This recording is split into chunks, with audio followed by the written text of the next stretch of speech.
Live from New York, it's a show that's reminding you that Hollywood Brown is still on the Chiefs. This guy is not on such the a Ravens. bad guy. I have to tell America what to do. Show errors yesterday, and we apologize. No, it was my error. I evidently twice, in reference to Zay Flowers, said Hollywood Brown, which is like not a good mistake, but understand both undersized first-round picks by the Ravens. I get why it was that way in my brain.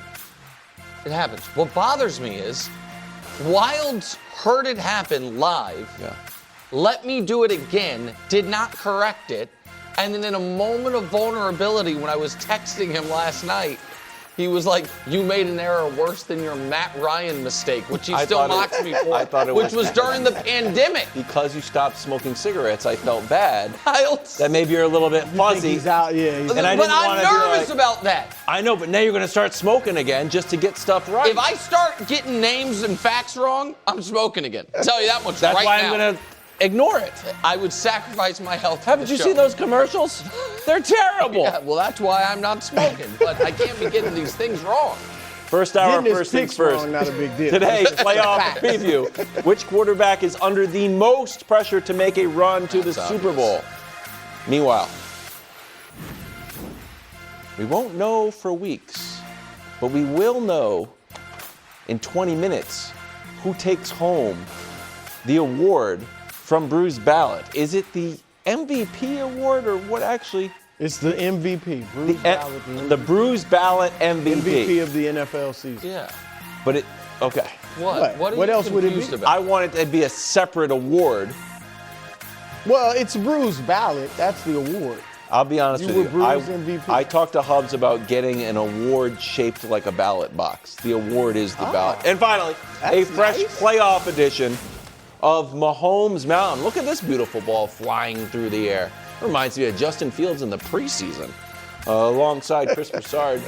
Do you remember that? That's buddy, true. Do you remember that? He was throwing pillowy balls. Oh, my Don't God. be taking shots at Christina. She? You're taking shots. Wild It was propaganda has from been Christina. on one all day. No, Wild just that I want to do started- interesting Wild stories. started- I want to do interesting Bro, stories. you had Lock me up to and throw away the key. Guilty as charged. Wilds gave the Interesting meeting stories. the silent treatment today because Brou and I were like, we're not that interested in Matt Eberflus. And Wow, now, Cowboys? Everyone's because- just like, what was that? Because Dallas Cowboys? Christina is focusing a lot on the OT. Wilds is knifing her and bringing up old Justin it was Fields just video. Anytime You're a the bad ball guy. is just floating through the He's air, a bad guy. you looked at it and be like, Garrett Wilson guessing it. America, just know, bad guy over there. You know what? But I'm doing it for you. He really wanted your list of the top 5 defensive I know, he coordinators. was like, candidates. he's out for to the watch Cowboys. out. I'll tell you, we're doing LinkedIn on coaches. We're starting with Josh Allen, the quarterback. 7 playoff wins, no Super Bowls, no Super Bowl appearances. And is now looking at an AFC field without his 2 recent quarterback playoff foes, Patrick Mahomes and Joe Burrow. Also no Lamar. Nick, do you want to start here? Sure. How much pressure is on Josh Allen, the quarterback, to make a run here? Why are There's you? another Josh Allen. Oh, instead of Josh Hines Allen. Yeah, and they're playing each other. Josh It's gonna Hines be- Allen. People are going to be lost. It's going to be like the Harbaughs. If I were be Josh mixing Hines them up. Allen, Oh, my God. I maybe would create mix some those bulletin two board up. material. I would, at a press conference this week, say, if we win, I get to drop the middle name, and you have to start going by middle name. Excellent. Because Josh Hines Allen was initially just Josh Allen. Then he's like, Yes. everybody is confused who Excellent I am. take. That should be on the What, line. Josh, can you look up? Oh, my God, Josh. The- Our researcher named Josh Allen the Cohen. Josh, can you look up Josh Allen's middle name, please? We'll get that. So I think we'll all agree on this. But this is a very low bar. He and the Bills are under the most pressure a 6 seed's ever been under in the history of the NFL playoffs. That's good. Like they are on the road against a team that won 13 games, has won 8 in a row, whose quarterback is playing as well as any player in the league over the last month or so. Yeah. And it will be considered a huge failure if they lose the game. That is just baseline, very odd circumstances for a 6 seed for a road team, even though they are the slight favorite. And I think it's fair because I know that there has been a lot of, in my opinion, media revisionism, if that's a word, about what the Bills are. The Bills are a team that has the rushing champ. The Bills are a team that has the #1 pass defense in football. The Bills are a team that are a top 10 scoring offense, top 12, their 12th scoring defense. They are not a dominant defense, but it's not the 2018 Chiefs. It's not the Bengals 2 years ago or last year. It's right. They're not a perfect team by any means. They have good tight ends, don't have great receivers, but they have enough pieces that in this year's field, when all of the other in their prime quarterbacks that you are your rivals in your conference all missed the playoffs, people expect you to go on a run. And people really expect you to, at some point, get off this list. Most wins ever, playoff wins ever, by a quarterback who didn't make the Super Bowl. It's Josh Allen. He's the only one. He has 7 playoff wins. There's only 30 quarterbacks in the history of the league with 6 or more playoff wins. Okay? Josh Allen has 7. The other 29 all started a Super Bowl. So, and that, by the way, extends to his head coach, who of all the coaches with at least 7 playoff wins, it's him and Chuck Knox. There's 32 of them. And this isn't win a Super Bowl. This is to get there. And so that's not even doing the MVP stuff and all. It just is what it is. So there's massive pressure, and to me, it's totally fair. Well, first of all, it's a credit to Josh Allen. Yes. You only get to the level of you better win a Super Bowl when you're great. Right now, it's like him and Lamar. And you can throw Burrow in there. He's been the one, so he doesn't get as much heat. But when you get to a certain level, good point, people are like, we expect you to win the Super Bowl or get to one at least. This also is the curse side of being the quarterback. There's the blessing where you get the lion's share of the credit when you win, and the curse is that you get the lion's share of the blame when you lose. This Bills team, I hear you, the defense is okay. The run, they do have James Cook, who's led the league in rushing. Receivers aren't very good. Tight ends are solid. But this is not close to his best Bills team as far as I'm concerned.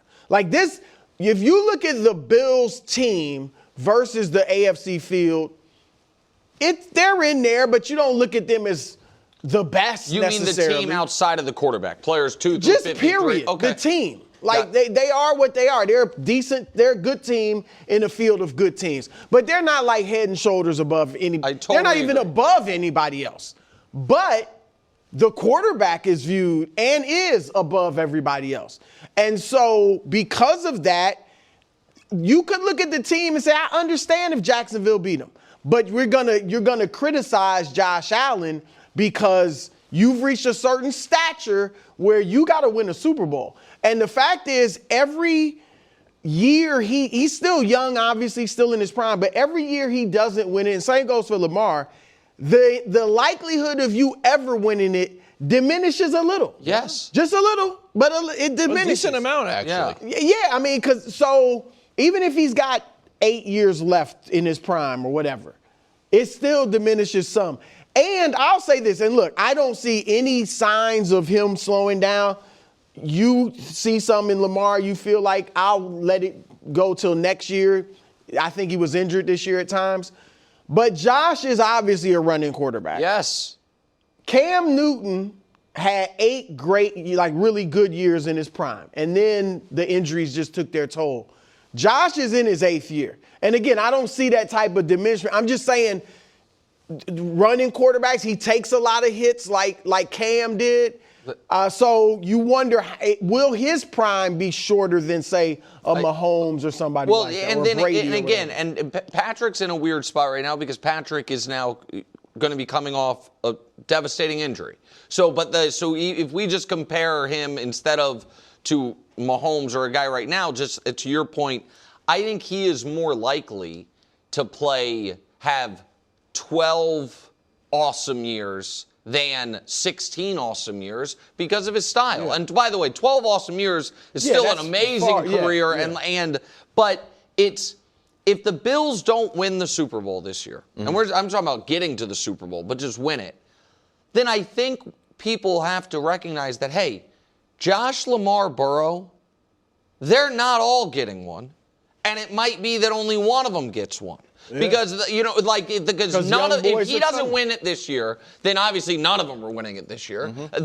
And they're all a year older. The young guys are coming. I think, and maybe people think I'm wrong, but I think Mahomes is not done winning ever again. Yeah. And so there's only one a season. And I know you don't always like, KW, the historical comps. You probably really don't like historical hypotheticals, but I'm going to throw one out there anyway. I actually do like that.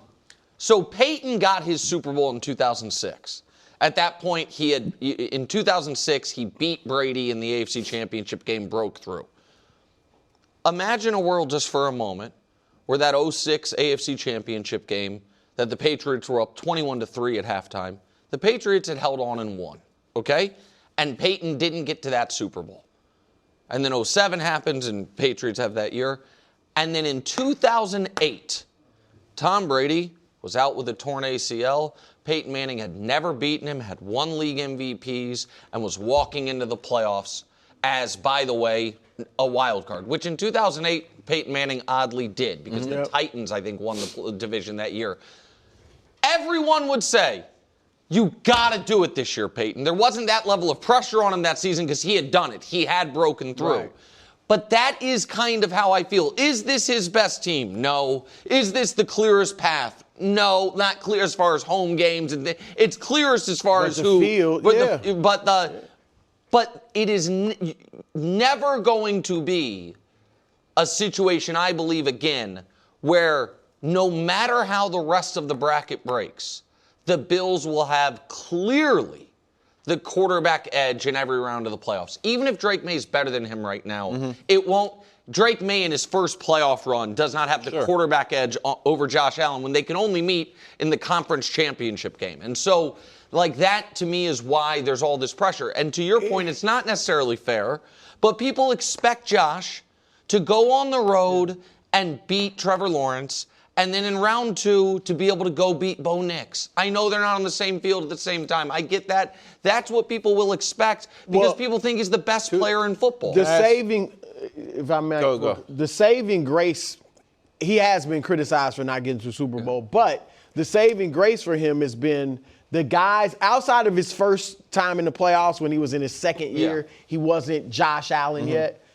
The only guys that beat him have been Mahomes and Burrow. Yes. So people can live with that. But you go ahead and you get beat by C.J. Stroud or Bo Nix or Trevor Lawrence. Now it's a whole different thing, and it becomes, we've looked at him as he performs well in the playoffs, but he's just running to Mahomes. It may become, wow, he just lost to Trevor Lawrence. Okay, I have 3 ways he could lose. 1, loses in a shootout. Right, the classic Mahomes game. You mean it won't get criticized? Yeah, no, he's just laying out the possible That one he doesn't get criticized for. In fact, that was he lost the game, but a win for him reputationally.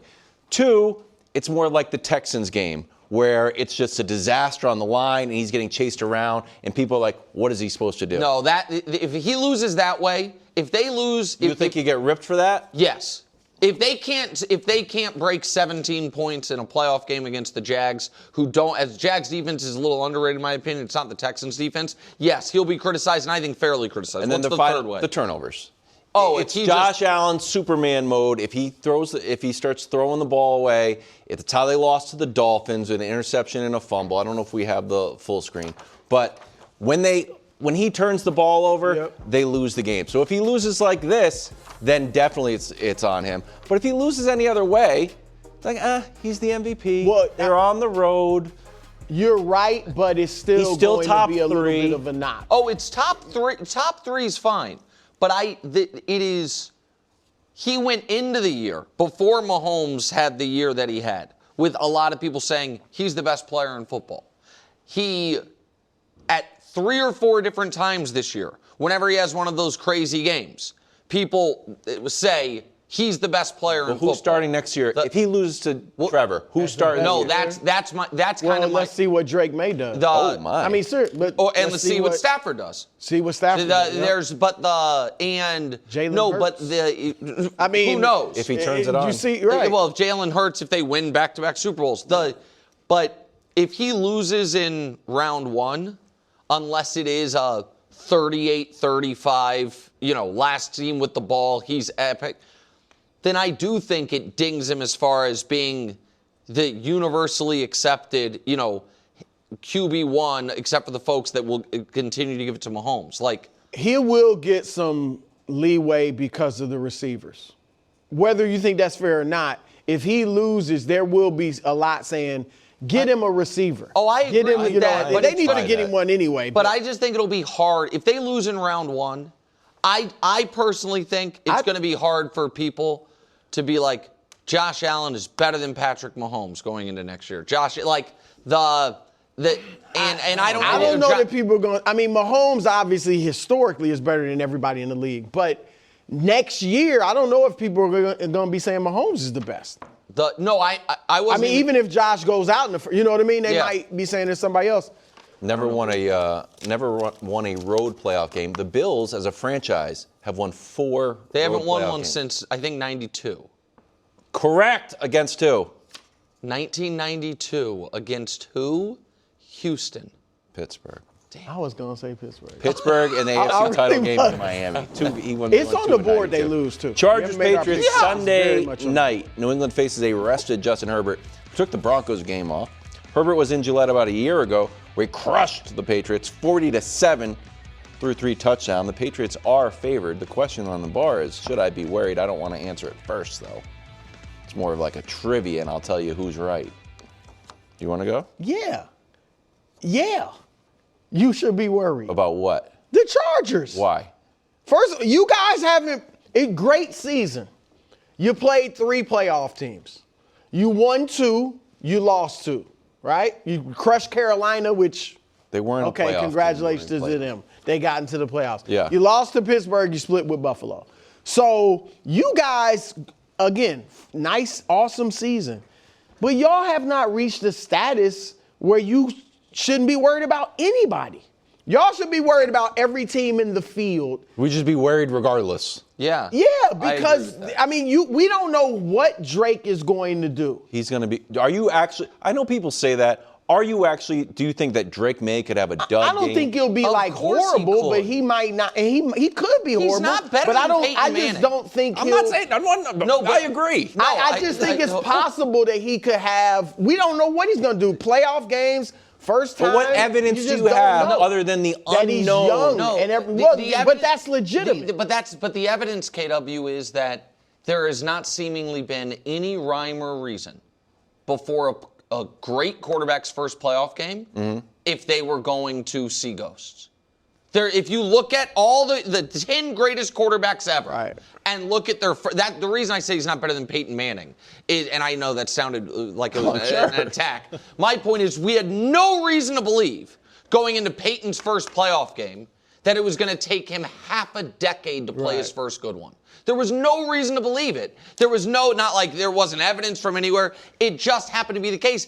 And we had no reason to believe going into Tom Brady's first playoff game that he was going to be dead-eye clutch, even before he was great. That's why I'm saying it is the idea that your Drake May take that I have taken most issue with all year long is the impossibility that he plays a bad playoff game. And because to me it is elevating him above literally all the quarterbacks in the history of the league. I just think if Drake May will save the MVP conversation.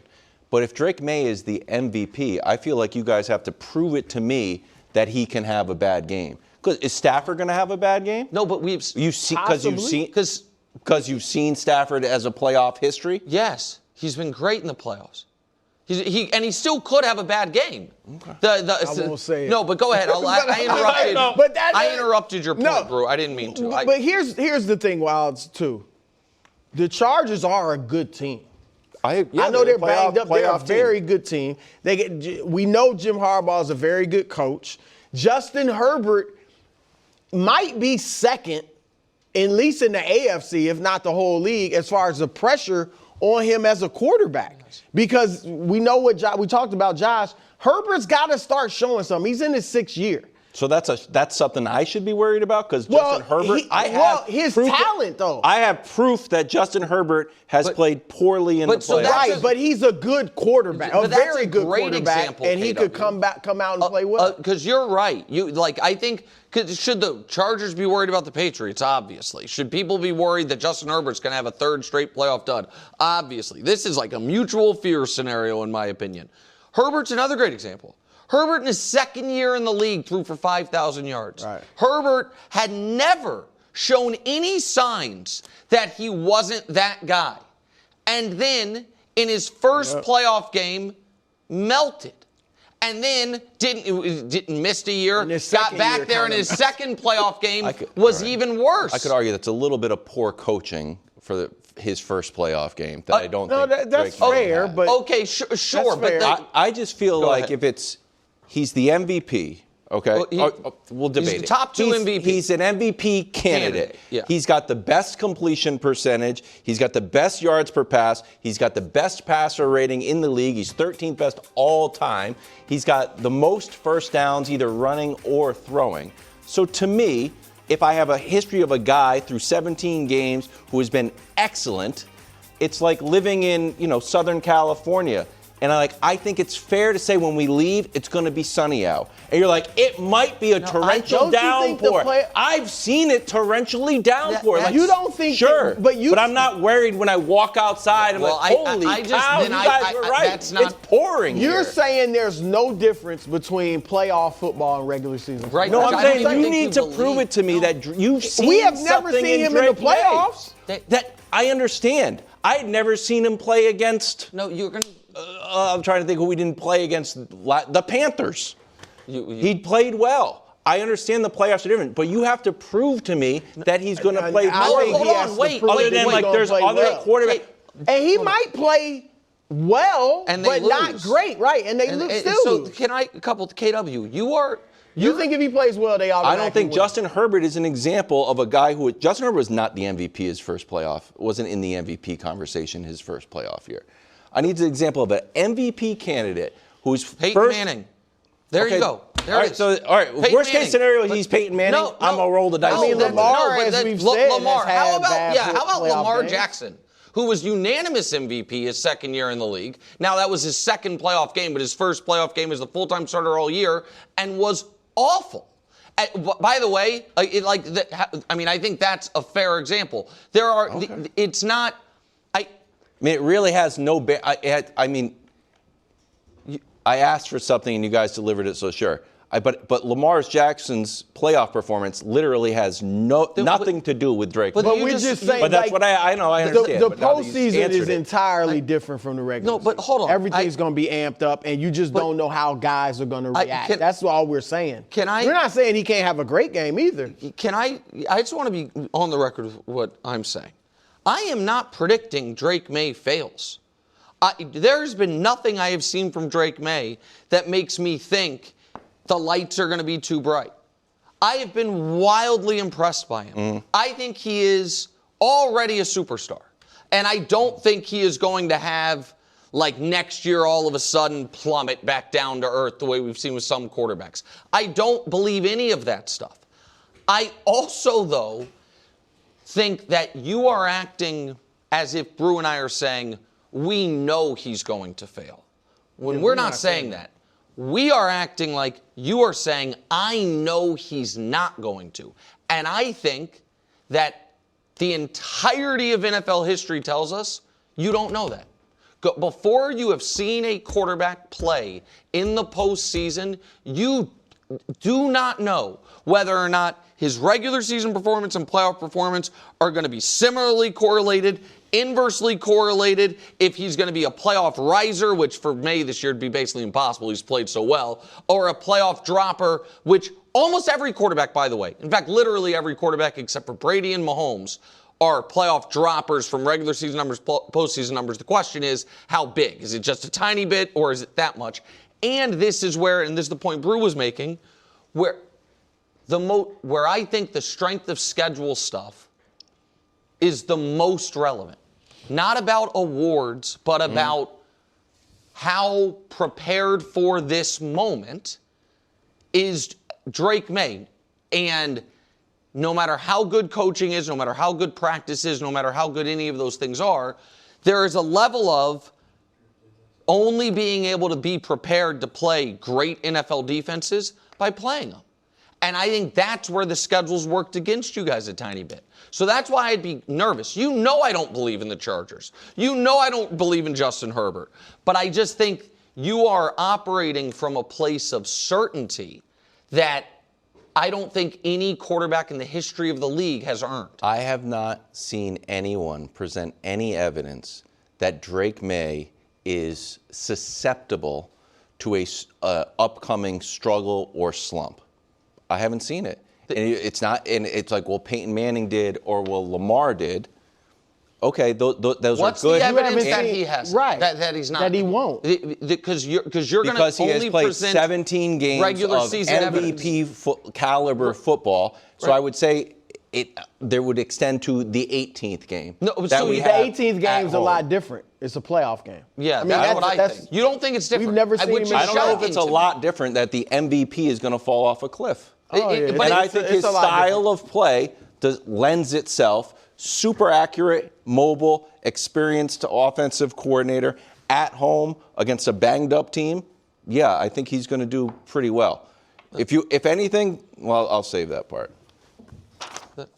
So then that's fine. Then he is a breed of quarterback the likes of which we maybe have never seen, and he is going to be forget this year's MVP conversation, perennial year-over-year MVP conversations and an all-time great. No, you're saying, I mean, if he has a great game one in the playoffs, I don't think it means he's all that. No. You know, I'm that's saying that's not what I'm saying. What I'm saying is if he is impervious, if he is able to treat playoff football identical to regular season football, then he is one of the 5 or 6 greatest quarterbacks in the history of the league. Because my evidence would be we have 100 years of professional football. You can count on less than 2 hands how many quarterbacks have been able to do what you're describing. So I would be wildly Brett Favre couldn't do it. Aaron Rodgers couldn't do it. Took John Elway arguably his whole career to be able to do it. Yeah. Peyton Manning never could do it. I'm not saying Drake May can't. No, I just want the point. Like, you know what? I watch this. This is going to be where he melts. Is that what? That's what I'm trying to get. It's just like, a he does not different. mentally. You're a young player. The atmosphere is different. The stakes are higher. You're not playing from ahead the entire second half. It's just you do make a mistake. You get a little tight.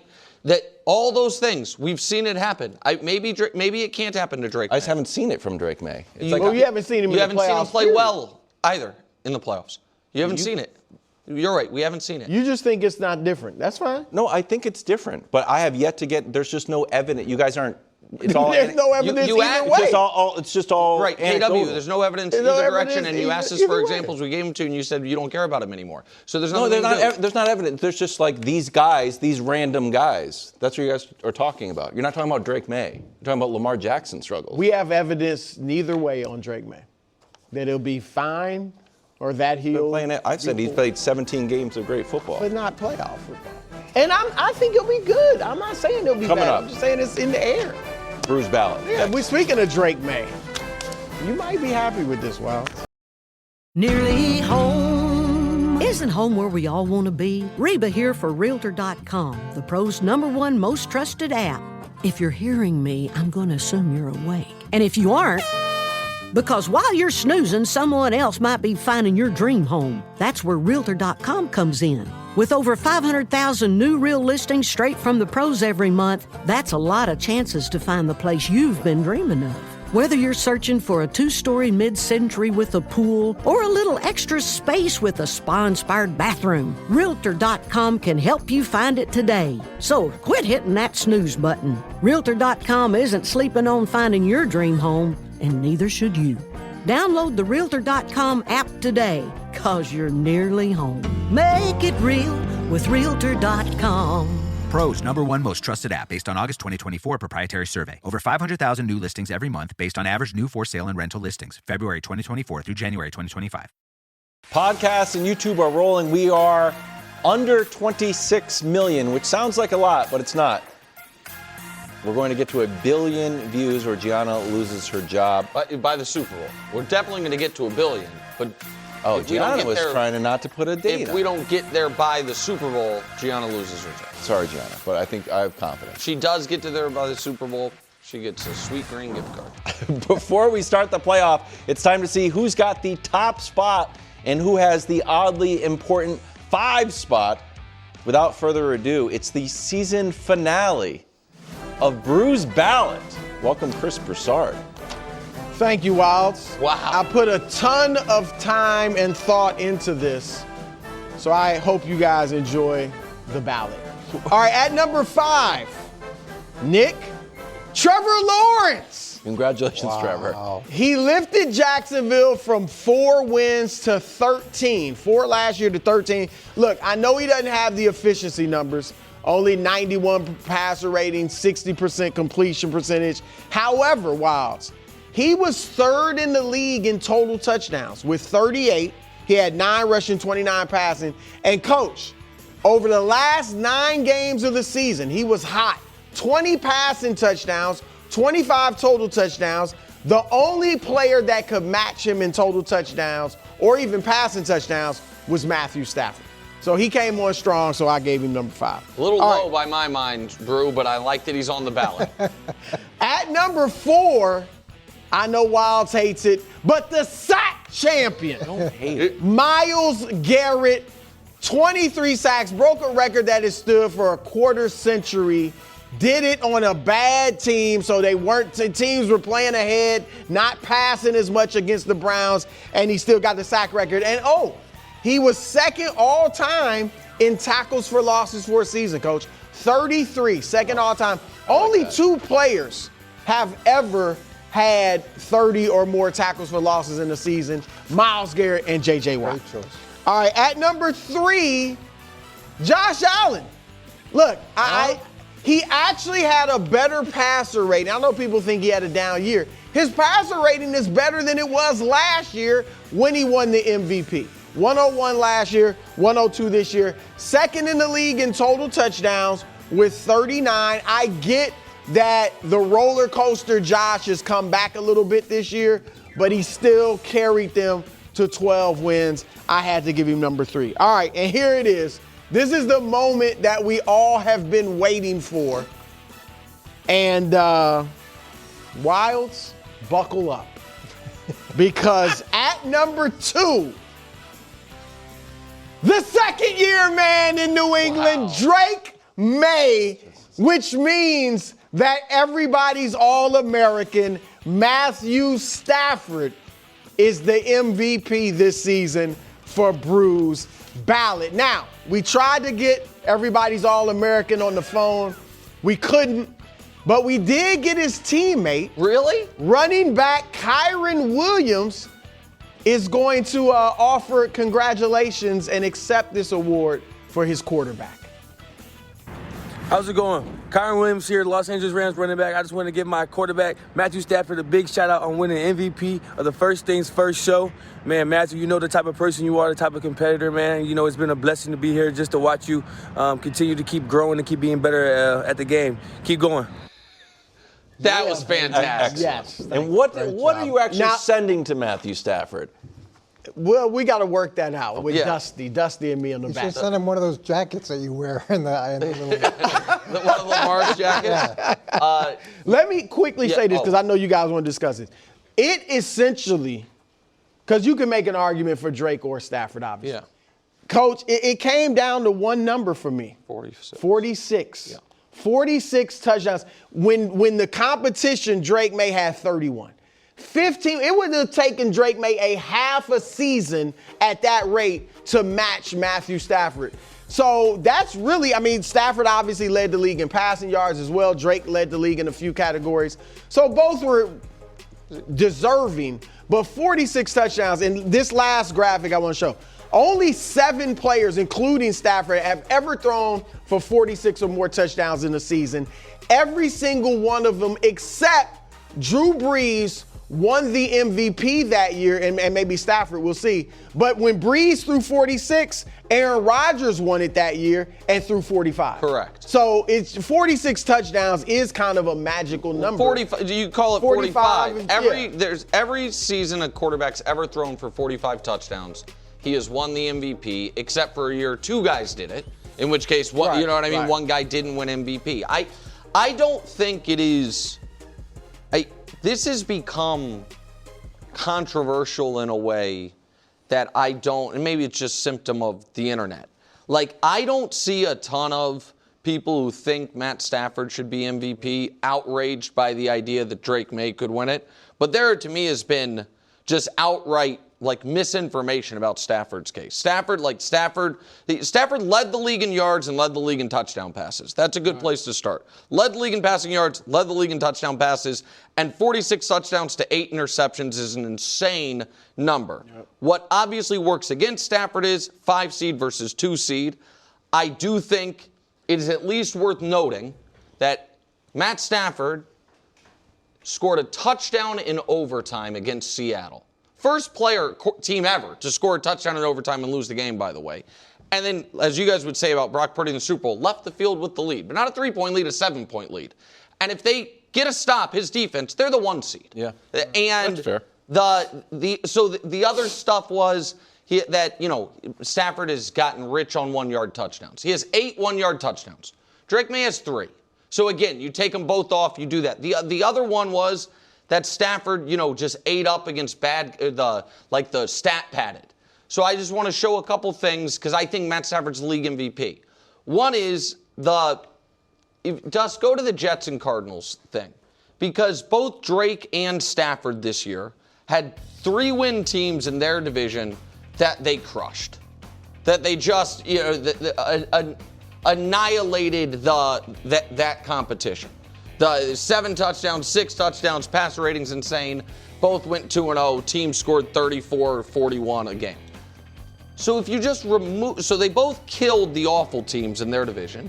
And then if you look at what they did in the other 15 games, they both had 6 seasons, and it's the same story that it is basically in everything else. Drake hasn't beaten completion percentage, yards per attempt, and passer rating slightly. Stafford hasn't beaten in touchdowns and passing yards. I put up total yards to be fair to Drake because Drake is the better rusher.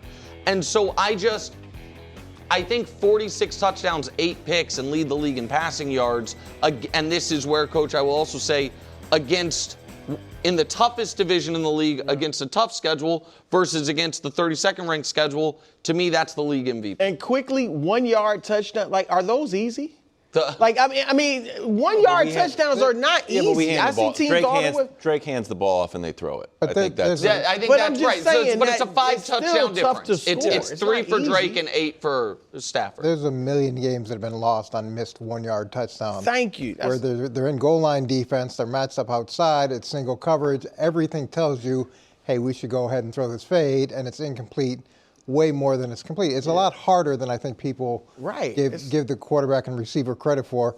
I love your list. I love the fact that the only non-quarterback was a defensive player. I think that's that's good. I thought maybe a running back might sneak in. Did you think McCaffrey? I thought he had a chance. I thought he had a chance for that. The 3.9 yards a carry is tough. It just is how dramatic his impact was on that team. But in terms of May versus Stafford, I was telling Kevin yesterday I was leaning towards May, and as I was going through this, I looked at,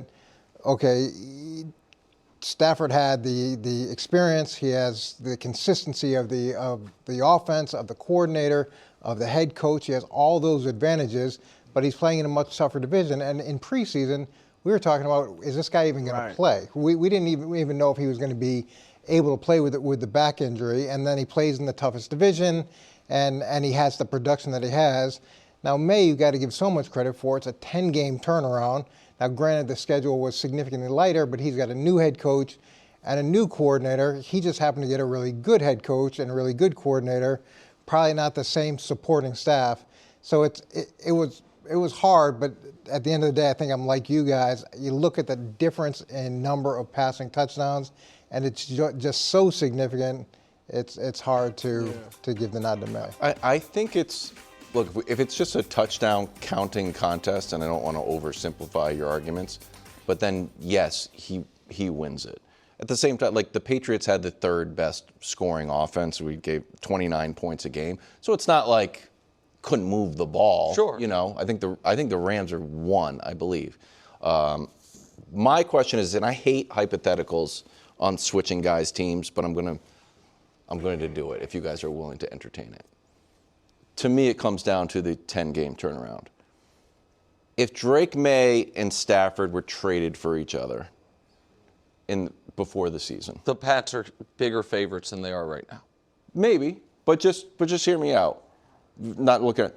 And Drake May threw a bunch of touchdowns to Devontae and Puka and played great. So are the stats reversed as well? No, we'll just see how it will play out. And Stafford was able to turn the Patriots around, went from a 4-win team to a 14-win team.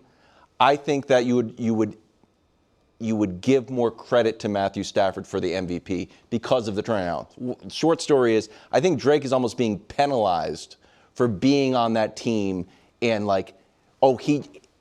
versus like it's a brand new person. If the Patriots got a brand new quarterback and did this, I think we'd be like, yes, the 10-win turnaround is the leading argument for that person winning MVP. Except I think, yes, if the 10-win turnaround was we just changed quarterbacks.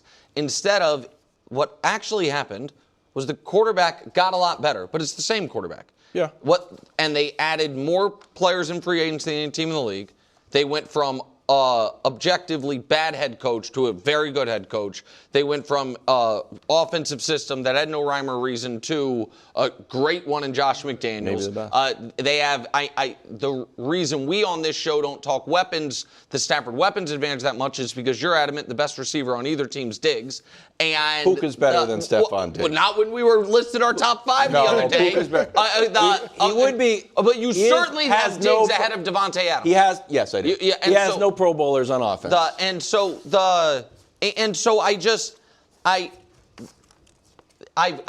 heard the turnaround piece, which I understand. But the preseason expectations, their Vegas win totals were the same.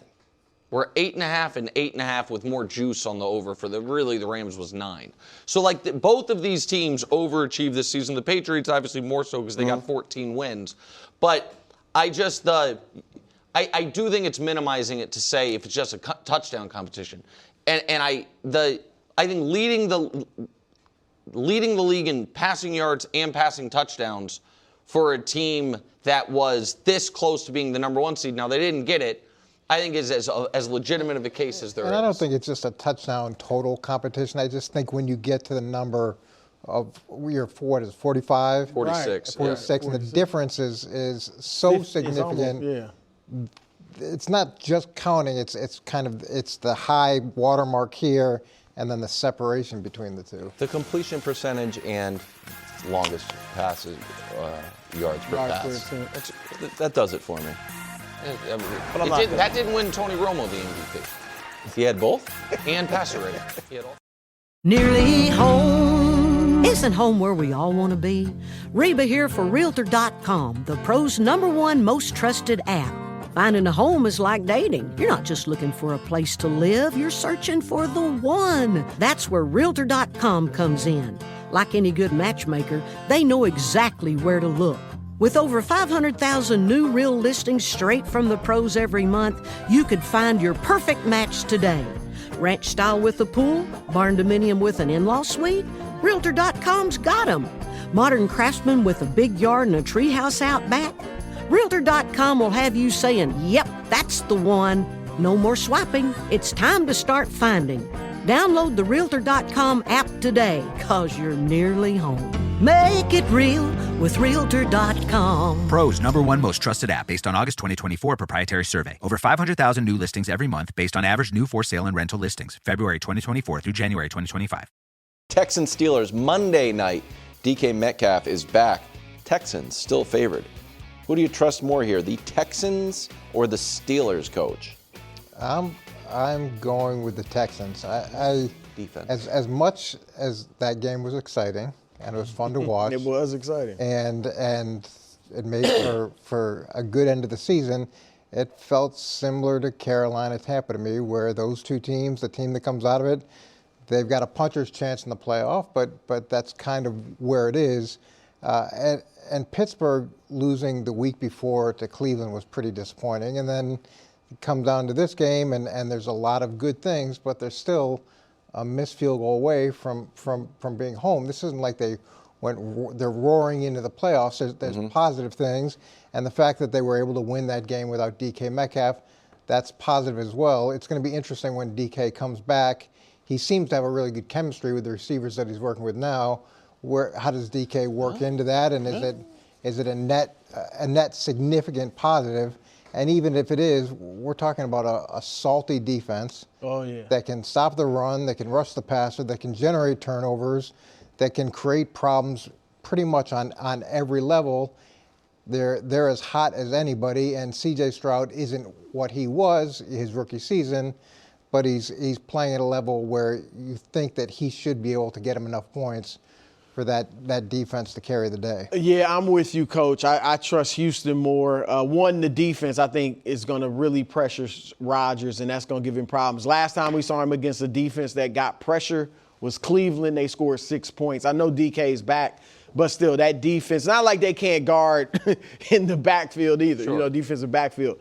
So that they've won, and they're hot. They've won, nine straight, 10 of their last 11.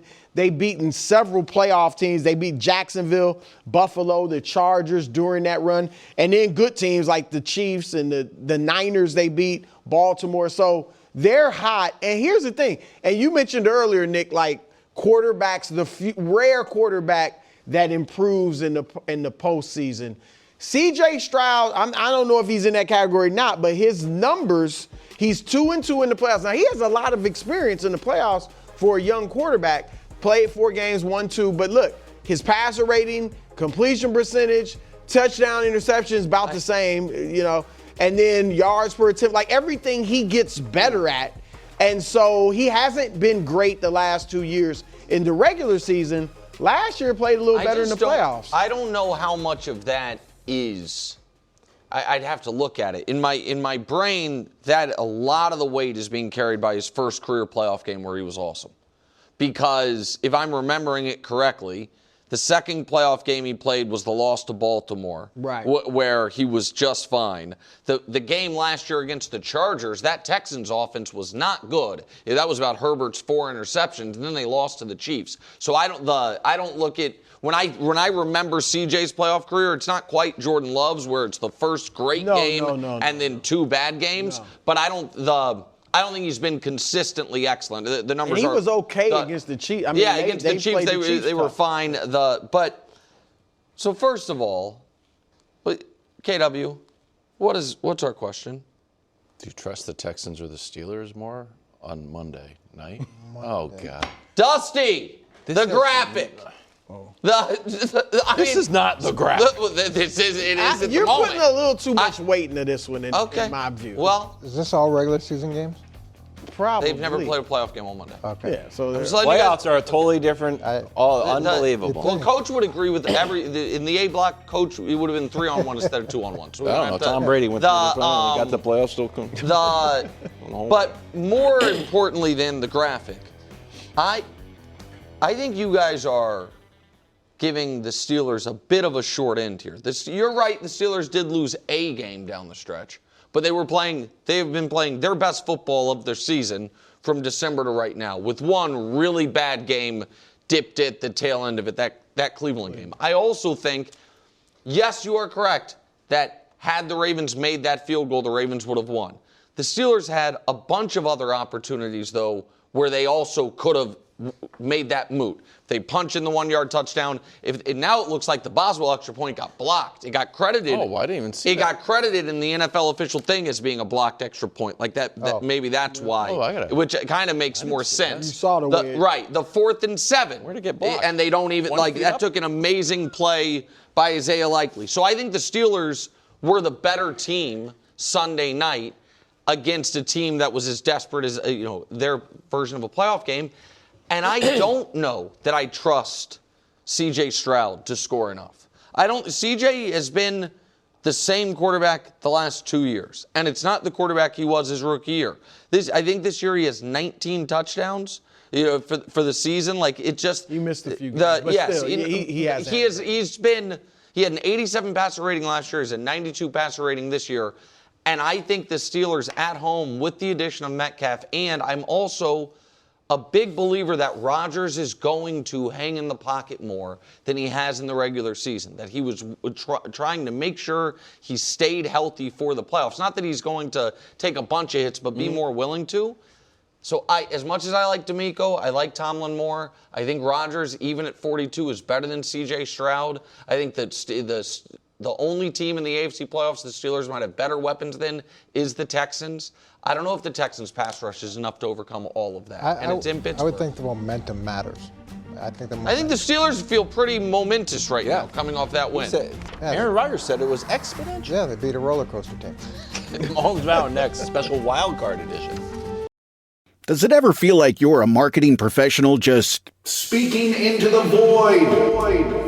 But with LinkedIn ads, you can know you're reaching the right decision makers, a network of 130 million of them, in fact. You can even target buyers by job title, industry, company, seniority, skills, and did I say job title? See how you can avoid the void and reach the right buyers with LinkedIn ads. Spend $250 on your first campaign and get a free $250 credit for the next one. Get started at linkedin.com/campaign. Terms and conditions apply.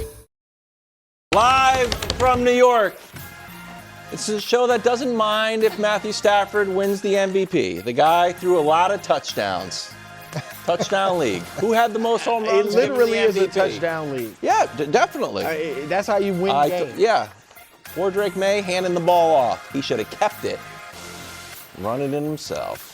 Buddy, on the MVP. Gianna, so we were joking before. Nice touchdown. We're Hope serious he gets a Super about Bowl MVP. Yeah. That's the only MVP he wants. But he said also, let's get Wilds that spot on EEI. We won't have 38-minute A blocks anymore, and it'll be better. I'm going to get you a spot on touchdowncounting.org. He's on Second tilt. hour, first thing first today. Oh my! Is Josh Allen, the quarterback, looking at the entire playoff field and thinking to himself, must win for me? Josh Allen, the quarterback? Meanwhile, standing in his way, Jags defensive tackle Arik Armstead joins the show. Great. Hopefully he did not watch any of my Jags commentary. But right now, we're headed to the mountain. 5 minutes ago, our coordinating producer, Stephen Hubbard, said, "This makes sense, doesn't it?" And I said, "Of course it makes sense. It's wild card weekend. The Chiefs and Patrick Mahomes are out of the playoffs. Nick loves casinos. So obviously there's a giant slot machine with smoke coming out of the back on top of the mountain, which I then pull a huge lever, which matches my tie. And because I'm a Patriots fan, 1, 2, 3. Now for another episode of Mahomes Mountain." That was great. He was out of his mind. Who? Hubs. Hubs made you do that. Hubs gave that to me cold. He's like, here's the concept. I'm like, I don't know. He's like, it's already built. I'm like, all right, buddy. He's like, we already have a lever downstairs. I'm like, okay. I got it, KW. What? It made no sense. KW. When is there stuff on a this giant? Is honestly, this is probably an off-the-air discussion, but we're on the air. You're either the leader of the show or you're not. You can't be the leader of the show in good times, That's how I lead. and then when you wanna throw around topic ideas, and then when all of a sudden we have a smoking Well, perhaps I was 7-foot I was usurped in the meeting this morning. slot machine Hostile takeover. that makes no sense narratively. If you want to hear and you about blame Matt Hubs. Eberflus, you came to the wrong spot. I tried. Time for the mountain. Only 14 quarterbacks, there's only 14 teams, so it's a 5-row mountain. So that does mean certain guys who you're going to see, green means they moved up. Some of the guys on row 5 moved up by default because 5th row is as low as it gets. Let's show it to you. Bottom row, Jordan Love, who is an odd postseason career. His first playoff game ever was unbelievable. His next playoff game, he was okay and then threw a really indefensible interception when they had plenty of time to try to win the game. And then the game last year, he was downright awful and nobody cared. He had 3, but everyone's focused on Herbert's bad game, Darnold's bad game, his 3 interception game. He's like, oh, yikes. Also, here's another sneaky thing about Jordan Love and the Packers. They're the 7th seed every year. 7th seed didn't exist till the pandemic. They've been the 7th seed every year. And so they win 9 games to the 7th seed pretty consistently. Sam Darnold's the 1 seed. He has 8 touchdowns in the last 8 weeks. And I am not going to call him the weak link of the team. I'm going to call him the biggest question mark on the team. That's more fair. I don't think it's fair. Like, Weak link. well, his splits from first half of the season, second half of the season are grisly. Even if you remove the Rams game, it's still not great. Right. But they have won all the games. And they're the 1 seed. And they're going to be rested. It's a question mark. Vacant guy, Bo Nix. This is dirty right here. What? What do you That mean? you have. It's not left to right. I mean, then. It's not left to right. just He wanted wild. to split. It's Yes. just like He a wanted to show random you guy. There's a difference What do you mean? between these two Yes. and those Yes. It just happened. Right. It just happened. It's not left to right, then why is that random silhouette there? Ask their graphics department.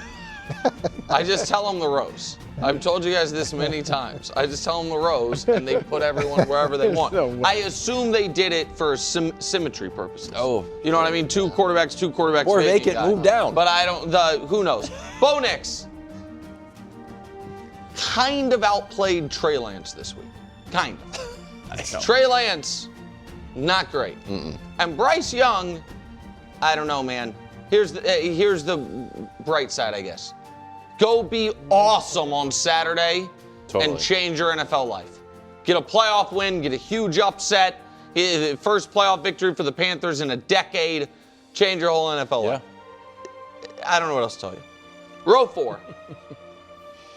Caleb Williams has been very good this year.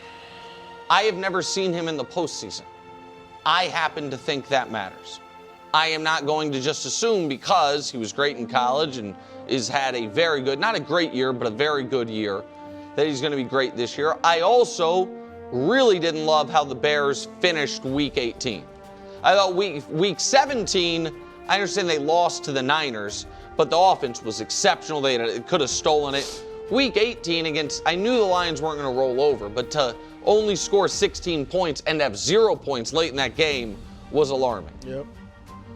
Purdy against a great defense, that wasn't great either.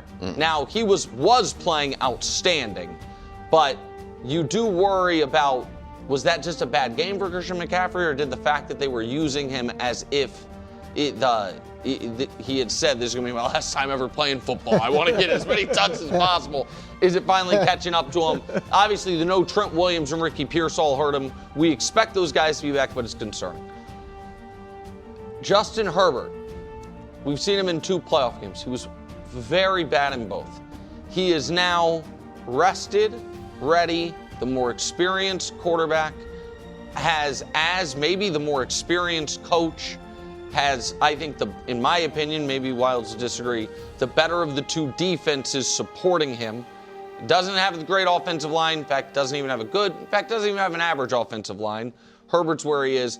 And C.J. Stroud, to Bru's graphic earlier, has performed at intermittent levels, but never horribly in the postseason. And so he is where he is. Row 3. This is about as high as I can put a playoff rookie in Drake May. Unbelievable season, a deserving top 2 MVP candidate, carries on the legacy of Tony Romo greatly in leading the league in completion percentage, yards per attempted passer rating. However, having never seen him play a postseason game, and what I think is an oddly tough matchup because of the coach and defense he's going to be up against, that's where he is. Jalen Hurts gets helped more than just about anybody by his playoff resume compared to the regular season that he's had. He has proven to be a big game quarterback. He has proven to play his best in the postseason, particularly playoff games that are not on the road, and certainly round 1 is not on the road. And his 2 road playoff games, 1 year was his first year as a starter, and the other year was supernatural funk, so we don't even know what to do with it. And Aaron Rodgers, the veteran experience, getting DK Metcalf back, coming off his best month of football, and I think the best game he has played, all things considered, in 5 years, he gets bumped as well. Row 2, Josh Allen. More quarterback wins than any quarterback in NFL history without ever reaching a Super Bowl. All-time great quarterback or passer rating come the postseason. And to Brou's point, coming off not MVP caliber season, but he's going to finish probably top 5 on most ballots, MVP. And then there's the Prince, who I got to be honest with you, Brou, I thought was a little low on Brou's ballot. I would have flip-flopped Allen and Trevor personally. Last 6 weeks, 19 touchdowns, 1 interception, no other turnovers, 290 yards per game. Last 8 weeks, they're beating teams by 3 scores a game on average. Haven't lost. Trevor, KW, where's the vibes antenna these days? They're very high. Vibes are pretty good. They're very high. Yeah, vibes are pretty good. And you better talk nice about it this next half hour before Arik Armstead joins us. And Walter Payton Man of the Year might put you through the table like a Bills fan. And then atop the mountain, a guy who has unbelievable postseason numbers, a guy who's already a Super Bowl champion, a guy who very well may add league MVP to what would then be a Hall of Fame resume, and who is getting Davante Adams back. Top of the mountain once again, Matthew Stafford. Coach, your thoughts? So when I was looking at the mountain, I was thinking about the past and where I'd seen certain things before. And so there was Nick wearing the blonde wig. I've seen that before. There was the Trumpeters. I've seen that before. There was the discussion about the incredible way that Trevor Lawrence finished the season.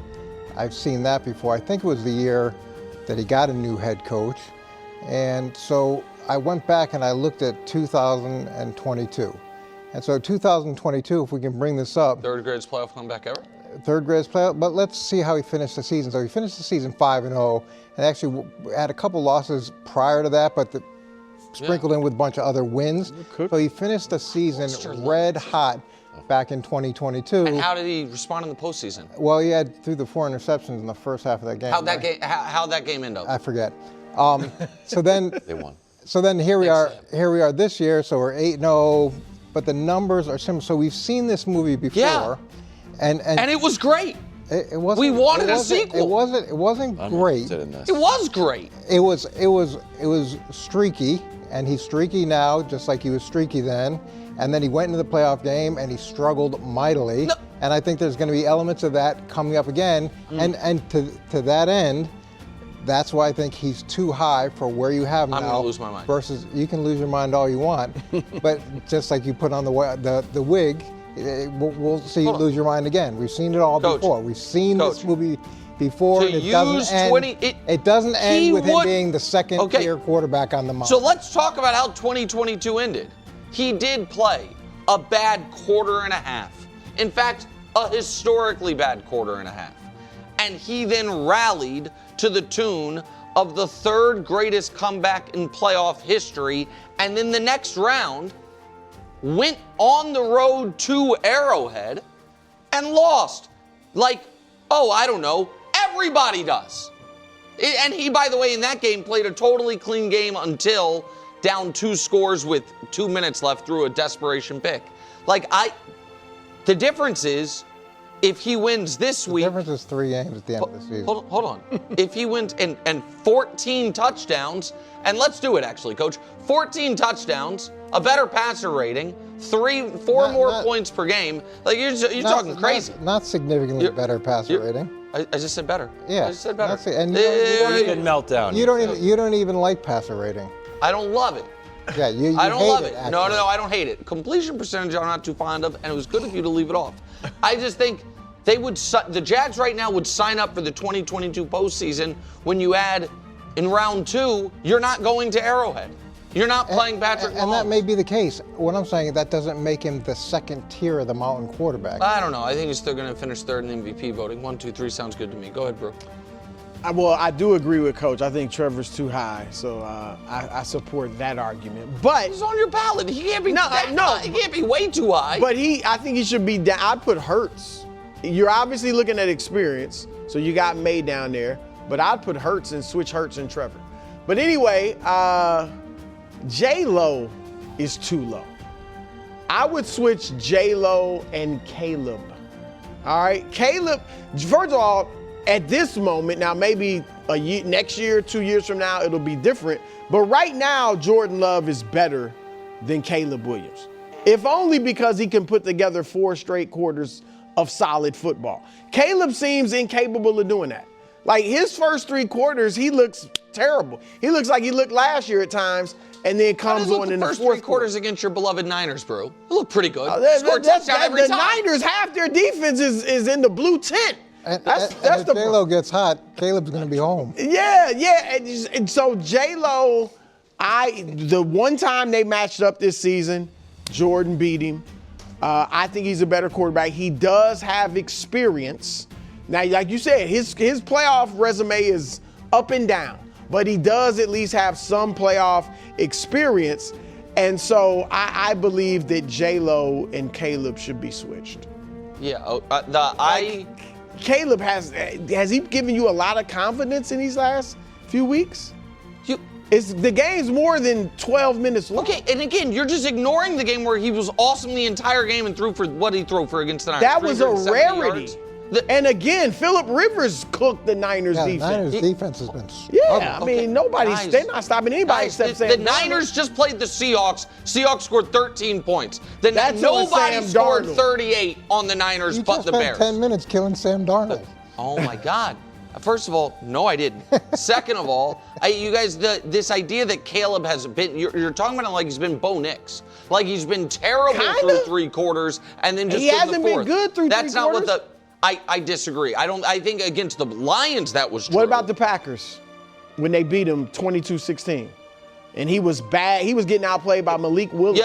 Late. Everybody would have gotten outplayed by Malik Willis that day. But yes, that is true, where he was brilliant late. But I don't think that has been the case every week. And I don't think it's fair to just say he hasn't done anything through early parts of games when 2 games ago they scored 38 points and be like, that team stinks. One of them was That defense, though. Say it again? Purdy's I'm pick sorry. They six. scored 31 points.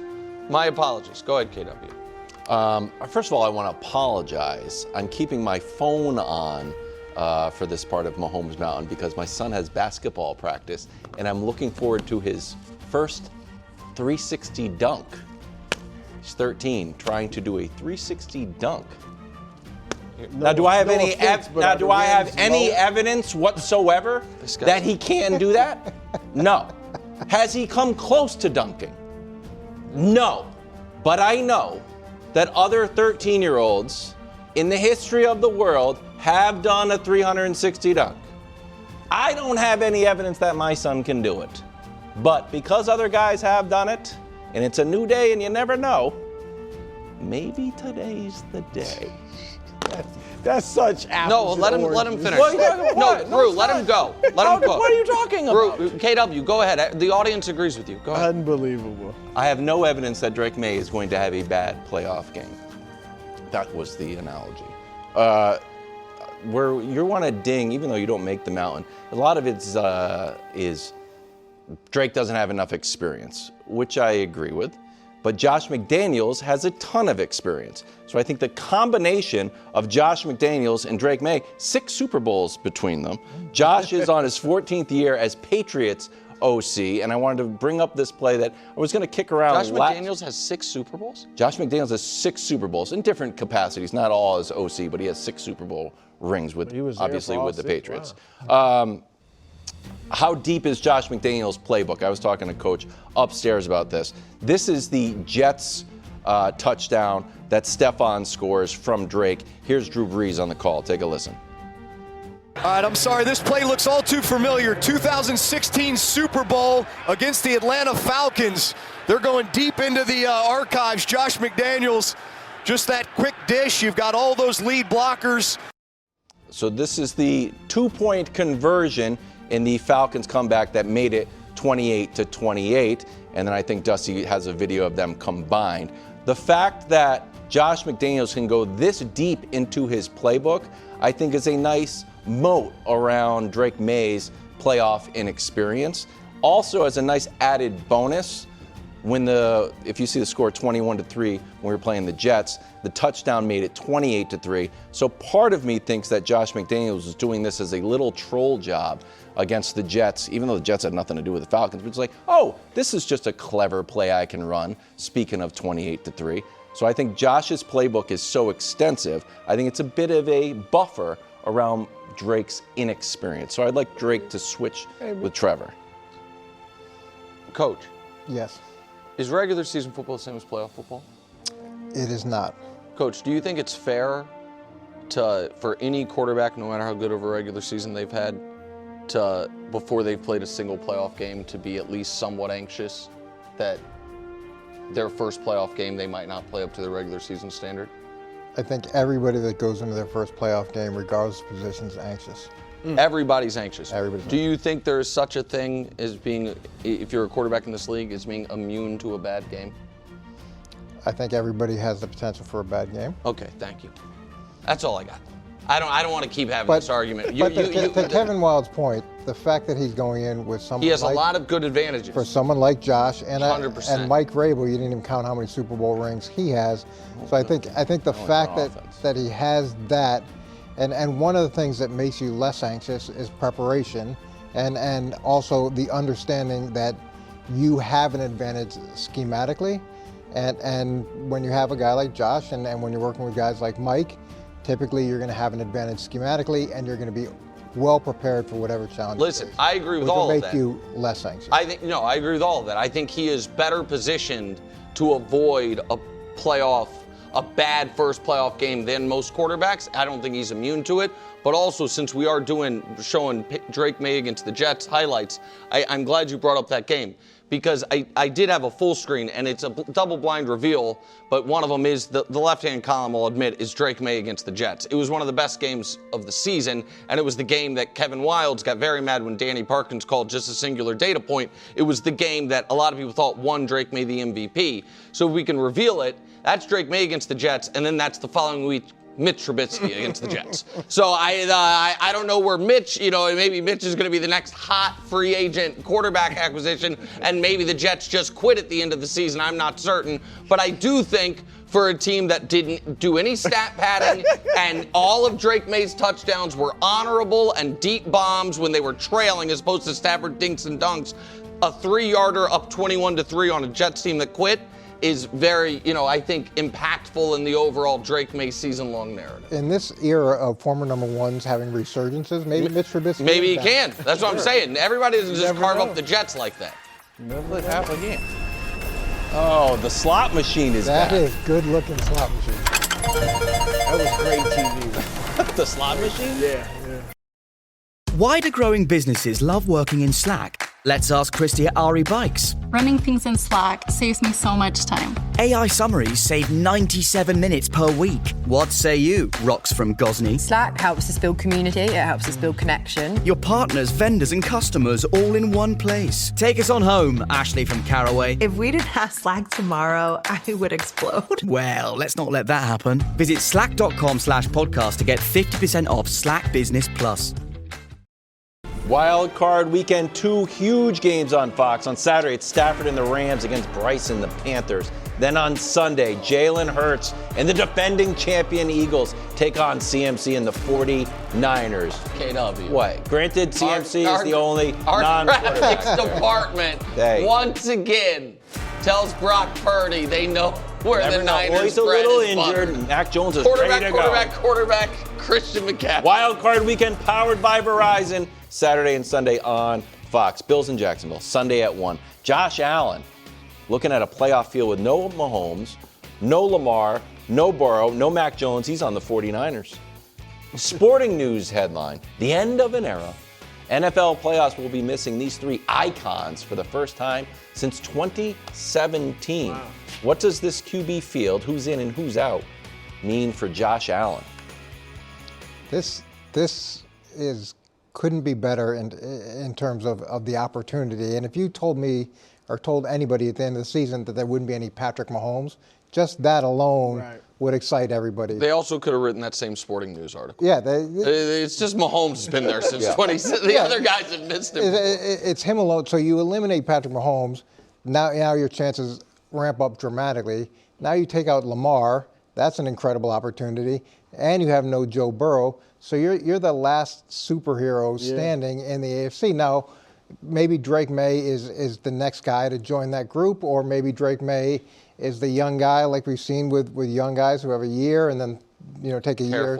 I understand. There's no evidence of it. But have a year where he's really good, like we've seen the last few years, and then maybe takes a step back. But this field couldn't be any better in terms of what Josh Allen would hope for and what the Buffalo Bills would hope for. And I don't think we're going to see this happen again for a long time, where that many of the superheroes are out of the race in the playoffs.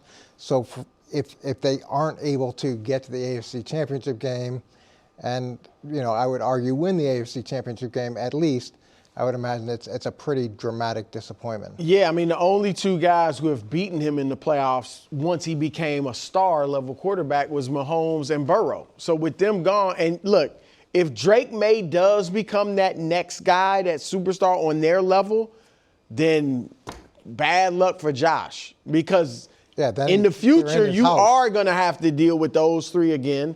And then if Drake May's another one, and who knows, if Trevor's really arrived, this is the year, even though this is not the best Bills team that he's had, this is the year for him to at least reach the Super Bowl, if not win it. And if he doesn't, Coach, whether it's fair or not, because I don't think the Bills are necessarily the best team, but he's clearly the best quarterback in the AFC, even with Drake playing better this year. Historically, he's the best one left. If he doesn't do it this year, then you got to wonder when's he going to get it done. So it's obviously his best chance to get off this list. It's not a great list. MVP quarterbacks who, forget win, have never made a Super Bowl. It's two guys we know as all-time greats, if we throw it up, Dust, in Josh and Lamar, and then one of Bru's favorites and Brian Sipe, and John Brody. It's a bunch of guys you're like, wait, who? And so it's Josh and Lamar, and Lamar's out. So this is the best chance Josh has to get off this list. The other thing is, KW, now that we know the playoff field, if we assume the Steelers and Aaron Rodgers are not going to go to the Super Bowl, then if Josh doesn't, it means a younger quarterback jumped in. Yeah. It means CJ got there, or Herbert got there. That's interesting. Or Trevor got there, or Bo Nix got there, or the youngest of them all, Drake May got there in his own division. The excuse is the wrong word, but for Lamar and Josh, the not getting to a Super Bowl thing has been blunted a bit by the fact that Patrick went to 5 out of 6. That it was one guy just kept going. A little Barkley-ish. I would say even closer, more like Ewing, because the same conference. We can't get to the finals because the same team is getting there every year. And don't you think the same pressure, if this was a situation where just Burrow was in the playoffs and all the other three guys were out, or just Lamar was in the playoffs, and the other three, exactly. We'd feel the same way. You're in a different category than everybody else in the AFC. You've got to at least get to the Super Bowl. And then we'll see where that goes. It's also why, in a weird way, no matter what happens, this is an awful result for Burrow. Because Burrow's only thing is, during the Mahomes era, I'm the one guy who got there. AFC quarterbacks to be in the Super Bowl the last decade. Tom Brady, Patrick Mahomes have been to 8 of the 10, whatever it is. 8 of the 9, pardon me. Wasn't Peyton Manning in there too? No. I'm talking about from 16 to this season. There have been 10 years. Okay. Brady, 16, 17, 18. Mahomes, 19, 20, 22, 23, 24. So that's 8 of the 9. The one guy is Burrow in 21. And now it's going to be someone else.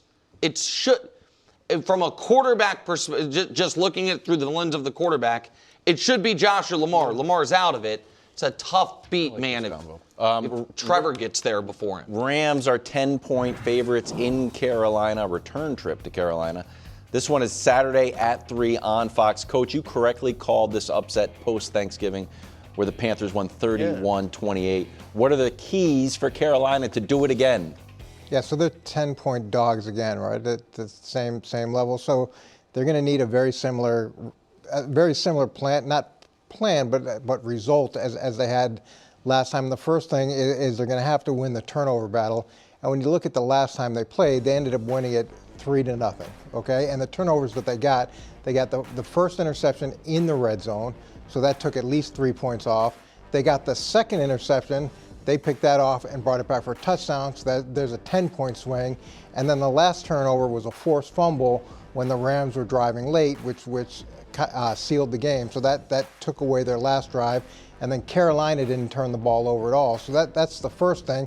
And they've been pretty good at generating turnovers. They're 6th right now in interceptions. E.J. Evero, the defensive coordinator there, I think does a really good job.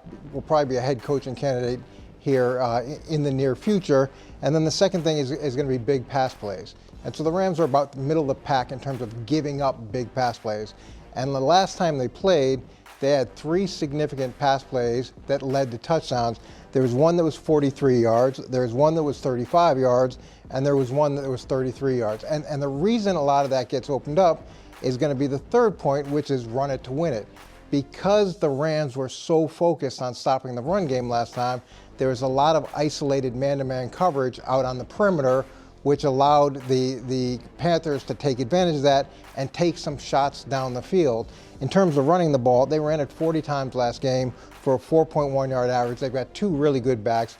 Rico Dowdle's playing better than Chuba Hubbard is right now. He's had a great year, but it also lends itself to time of possession because they had trouble stopping the Rams last game. I mean, that was an issue, and the best way to stop this offense is to keep the offense off the field. So those 3 things have to align, because otherwise, from a pure matchup standpoint, it's Can I not ask you a great. question? Can they win without a 3-0 turnover advantage, though? Yeah, I don't think they can win with a negative turnover advantage. I think they can make it close if they win the turnover battle with a +1. +2 would be a lot closer, and that historically that's the way it works in the league. But if they lose the turnover battle, they've got no shot. No, I like your list, Coach. I'd add one more thing, though. They need the Rams to take them lightly and look past them like they did last time. Probably. That was part of your keys. Because who were they playing next? Was it Seattle the next game? They come off an emotional game. And they were going into another And big it was game. a 10 a.m. game Yeah. because of the 1 o'clock start. And Bryce Young played the best game of his career. Here's what I will say, again, about playoff football is things do ramp up and unpredictable things happen. And we've seen it, I think it was the NFC South in the past, where a 7-9 team, or maybe I think it was them, beats a team that they're heavy underdogs to. So it's possible things are going to have to break right. Panthers played on Saturday. Rams played afternoon window Sunday. This game is on the East Coast, the first game Saturday. So it's not it's not a short week for the Rams, but short-ish while the Panthers are on regular rest.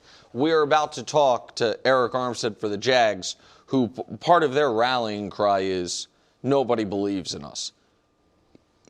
I agree with the Jags in that regard, but here's the thing. I think that has been a legitimate rallying cry for the Jags. It's more legitimate for the Panthers, who literally nobody believes in.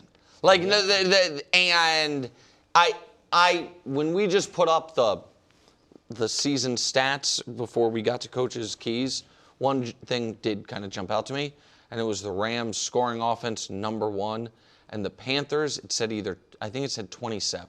Yeah. And that's, to your point, KW, I think it does have to be. I think the Rams win if they win the turnover battle, if they tie the turnover battle, if they lose the turnover battle by 1, and maybe if they lose the turnover battle by 2. I mean they lost it by 3 last time, and it came down to the very end. The last game was shortened because of how much they ran the ball. And then the other thing Carolina did great last game was win third down.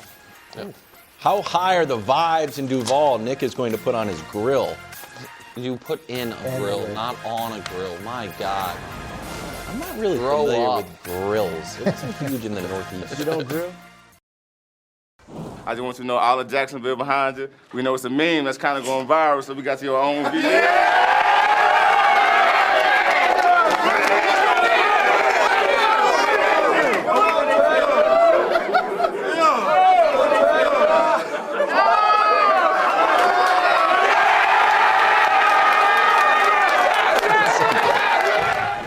Joining us now is Arik Armstead as the Jags get ready to take on the Bills. Arik, thanks for joining us.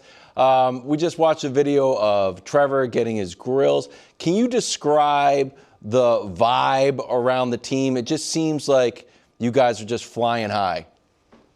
Yeah, vibes are definitely high. Guys are connected, playing from one another, which you love to see, and sacrificing all to get wins and keep our season going. And vibes are definitely high, though. We're having a lot of fun. So I want to ask you about Trevor because he's one of the most decorated, and these guys give me a hard time for pointing this out, high school players ever. He had one of the greatest college careers this century. He's the #1 pick. And it feels like the America doesn't know a ton about his personality. We saw him in the Adidas commercial with Travis Hunter, and we saw, that clip. I think one of the reasons people liked it was he is not really out there so much to where people really know Trevor Lawrence the guy. They know Trevor Lawrence the quarterback. What type of teammate is he? What type of guy is he? Any fun? You've seen him kind of grow up in the league. Any funny Trevor Lawrence anecdotes?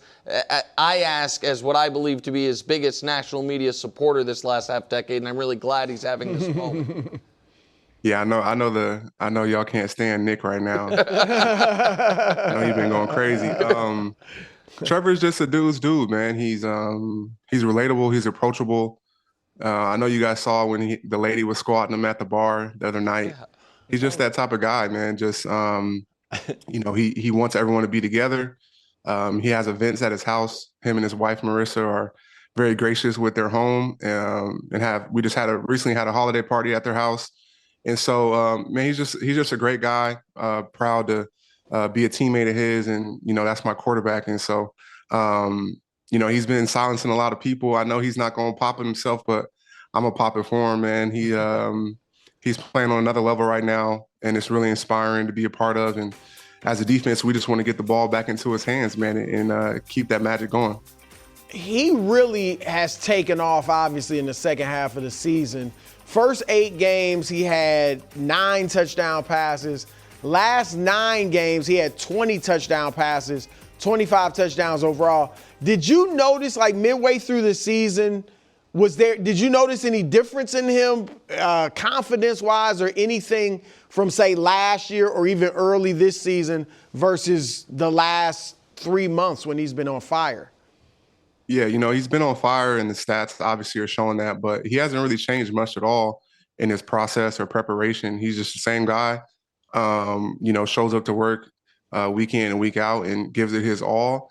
And, we've caught our stride. We've added some pieces. Jacoby Myers has been a huge addition to our team. And we just found our stride, confidence and keep it going week in and week out. But he hasn't really changed much of anything. He's just the same guy every day, prepares the same. And, he's going to continue to do what he does. Arik, you face great quarterbacks all year. Trevor's playing out of his mind right now. When you're preparing to play Josh Allen, what unique issues does he bring to the table and unique challenges that you try to solve? A lot of times when we see him do something spectacular, we default to, Josh Allen went Superman mode. No one can stop him. What are you doing to prevent Superman mode?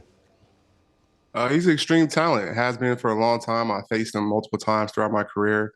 One of the best quarterbacks of all time, really, in terms of the talent and what he's able to do out there on the field. And I think whenever you're facing a guy like that, it's going to be a group effort. No single person is going to be able to corral that or stop that.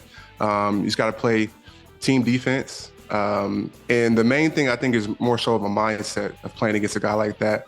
He's a guy that, ultra competitive. He's going to try to get a first down, whether that's with his arm or with his legs. And there's no just resting as a defense. You got to be on it and locked in all game because you know what he's capable of, and just continue to bring that mentality regardless of what happens. He's going to make some plays, but we keep going and we keep hunting. So I'm going to ask about the head coach, Liam Cohen. Because, again, I think nationally, people remember his, let's call it, interesting Duval rendition at his introductory press conference, and that's all they know about him. There was a little viral video of him yelling at Trevor early in the year, and other than that, we don't know, except for that Baker Mayfield had the best year of his career by a mile with Liam Cohen. Trevor Lawrence is having an MVP-adjacent caliber year with Liam Cohen, and he seems pretty mild-mannered. You've had a bunch of different head coaches in your career. Tell us about Liam Cohen and kind of what he brings to the table and his personality. Yeah, Liam has been a great coach. I think, being a first-year head coach is a tough position to be in. And, there's a lot you have to learn on the fly, but he's done an awesome job handling it. And I think the main thing with him is just our mindset mentality that he wants us to carry with us out there on the field and creating an edge, being resilient no matter what happens, sticking together, and whatever you bring to the team, maximizing that to help us win games.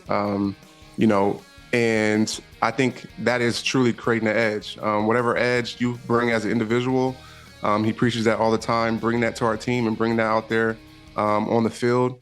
And as long as we stick together and realize it's all about us at the end of the day, we'll be just fine. Eric, we need you to settle something for us. On this show, there's been this debate.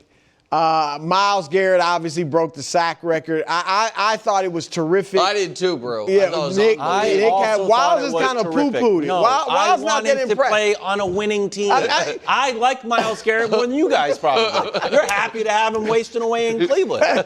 No, I mean, you as a defensive end yourself, what do you think of what he's done this season in breaking that sack record? Absolutely phenomenal. Myles is one of the best players of all time.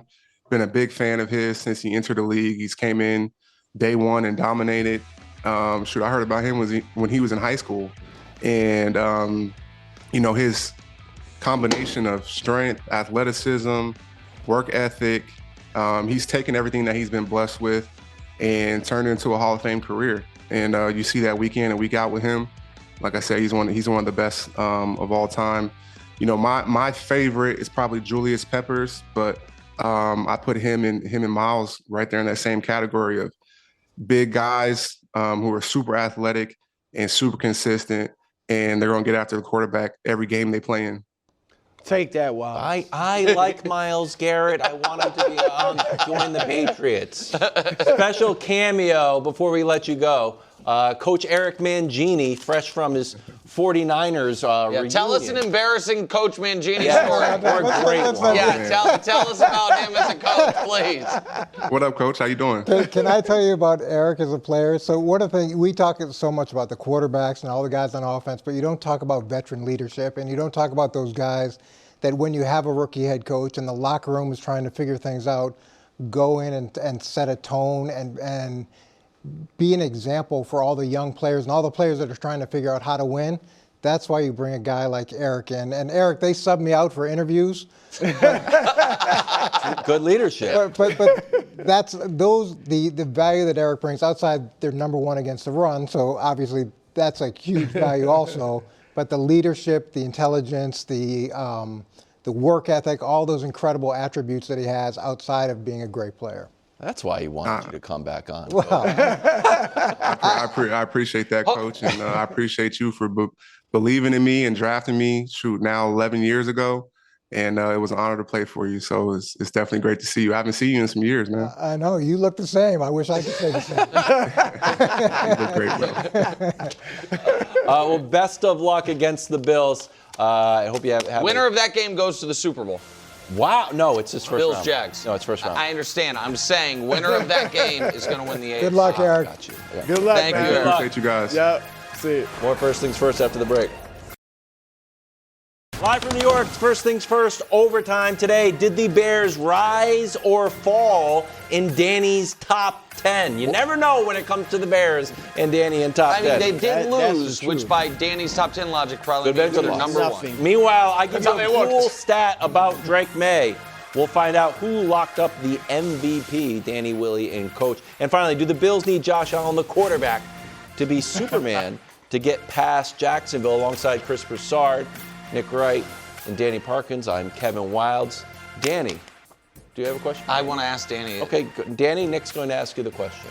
Nick. Do you agree that this game, the loser of this game, Jags-Bills, the Josh Allen that loses is the one that should have to go by the middle name?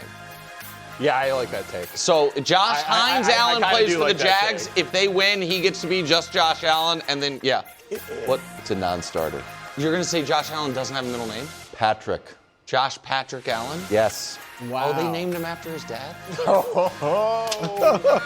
Set it up. You knocked it down. That was well done. Wow, that was a nice comeback. No notes. Did you tell him that before? No. That was a nice comeback. We prepped that for 3 hours. That was an Real talk, though, Nick. If I'm Josh Allen for the Bills, I'm big boy in the other Josh. I'm like, really? What does that mean? What does that? What do It you mean, means what do you mean by that? I'm the Josh Allen Well, everybody that's what thinks happened. about. Josh Hines Allen I'm on folded his another hand. level. I'm sorry. I'm staying Josh Allen. Win or lose. Well, yeah, bro. I think that is what's going to happen. I'm making this up. I'm just no in that hypothetical scenario, I would be like, no, you go by the middle name. I don't want Win or lose. Josh I'm Allen. definitely not going by the middle name. Nobody's mistaking me for Why you. should I change my name? Right. First things first, overtime. So good. Justin Herbert looking for his first playoff win when the Chargers take on the mighty Patriots, team of the century, on Sunday night. Here's some compliments from Mike Vrabel. This is a physical football team with, they're a big football team. The quarterback is as good as anybody. Can scramble, is tough, can make the throws. So, some good big receivers. So it'll be a big challenge to get going on these guys and like I said, learn who they are and try to put a plan together. Here's Herbert in the playoffs, Danny, your guy. He had that game against the Jags where Trevor spotted him 4 interceptions. He ended up losing. And then in Houston, he's like, okay, the way to win the game is at 4 interceptions. No. It's a bold strategy, Colin. We'll see if it works out for him. Nope, he tried it. What the heck? Yeah. What would a win mean more for Herbert or Drake May here? Herbert. Herbert, obviously. It would mean more for me. He's in year 6. Drake May's in year 2. Herbert's on his 3rd coach. May's on his 2nd. Herbert's 27. May's 23. If Drake May doesn't win a playoff game in year 2, okay. He wins MVP or is second for MVP, had this breakout year. We all think he's arrived as a potential top 5 perennial quarterback, and he's going to be hanging out and have a shot for the next decade to do it. Herbert still has a long runway ahead of him. I obviously think that. But the longer you go into a career without a playoff win, the tougher it is. So I do think it would mean more for Herbert. Having said that, I just want to also try to be fair, not just because I'm a fan of his, but just to be fair. We shouldn't set up a world where the underdog on the road with the worst team, if he loses, he's a choke artist, right? Here we go. Well, he's not supposed to win. He's not supposed to win this game, right? No, but he better ball. Okay. He better not go out there and throw 3 interceptions. I agree completely, but he's not supposed to win. So this is, hold on. 'Cause I have a different answer than you, but to answer that, I don't love the setup of this team is the 7. They are in this game as the 7 seed, as if Herbert was out all year and got dropped in on the 7 seed. Now we're asking him to win it. Part of the reason the Patriots are the higher seed is because of how great Drake May was. Part of the reason the Chargers are where they are is because the offense. I don't think most of this is on Herbert, by the way. In fact, I think Herbert's been very good, but they earned their way to this playoff matchup. Absolutely. And it was a team that, I understand they lost arguably the most valuable player in the history of pro football, Joe Alt. He's valuable enough to make a Pro Bowl after 6 games. I'm being serious. He's super valuable. He is valuable. But a team that going into the year, I think most people thought, well, they're better than the Patriots. But the Patriots had the better season. But we don't. I don't look at the Chargers as huge dogs. I look at this 3.5-point dogs. No, well, yeah, I understand that they are 3.5-point dogs, but I think talent-wise, Chargers Patriots, pretty damn fair fight. and that I think both coaches, I look at similar caliber. I think Drake May is better than Justin Herbert, but I understand some folks that feel like Justin Herbert and Drake May are very similar, and Herbert's the more seasoned quarterback, even though May's had the better year. So I look at this as a very even matchup that to me, wouldn't take heroics for Herbert to win it. And so I am rejecting your initial setup of that a win, and it's unbelievable what Justin Herbert's done, and a loss, what do you want from him? I got to see how the game plays out in that regard. I think that's fair. I would just say the fatal flaw of the Chargers this year is Slater and Alt and then a bunch of other injuries on their offensive line, and Justin Herbert has been pressured and hit at a historic rate, right? Normally, and we just did the last 20 years, quarterbacks don't win playoff games in that scenario. I mean, we just show, in terms of most hits taken, but you still make the playoffs, there aren't that many occurrences of guys getting hit this often and even making the playoffs, but the ones who do immediately lose in their first playoff But you think game. Herbert's better than all those guys? Better than old Russell Wilson? Yeah, which is that why was a good Deshaun Watson, right? I mean, that's when he was really good, and a very good Andrew Luck. I mean, listen, this is it's yes, and that's why.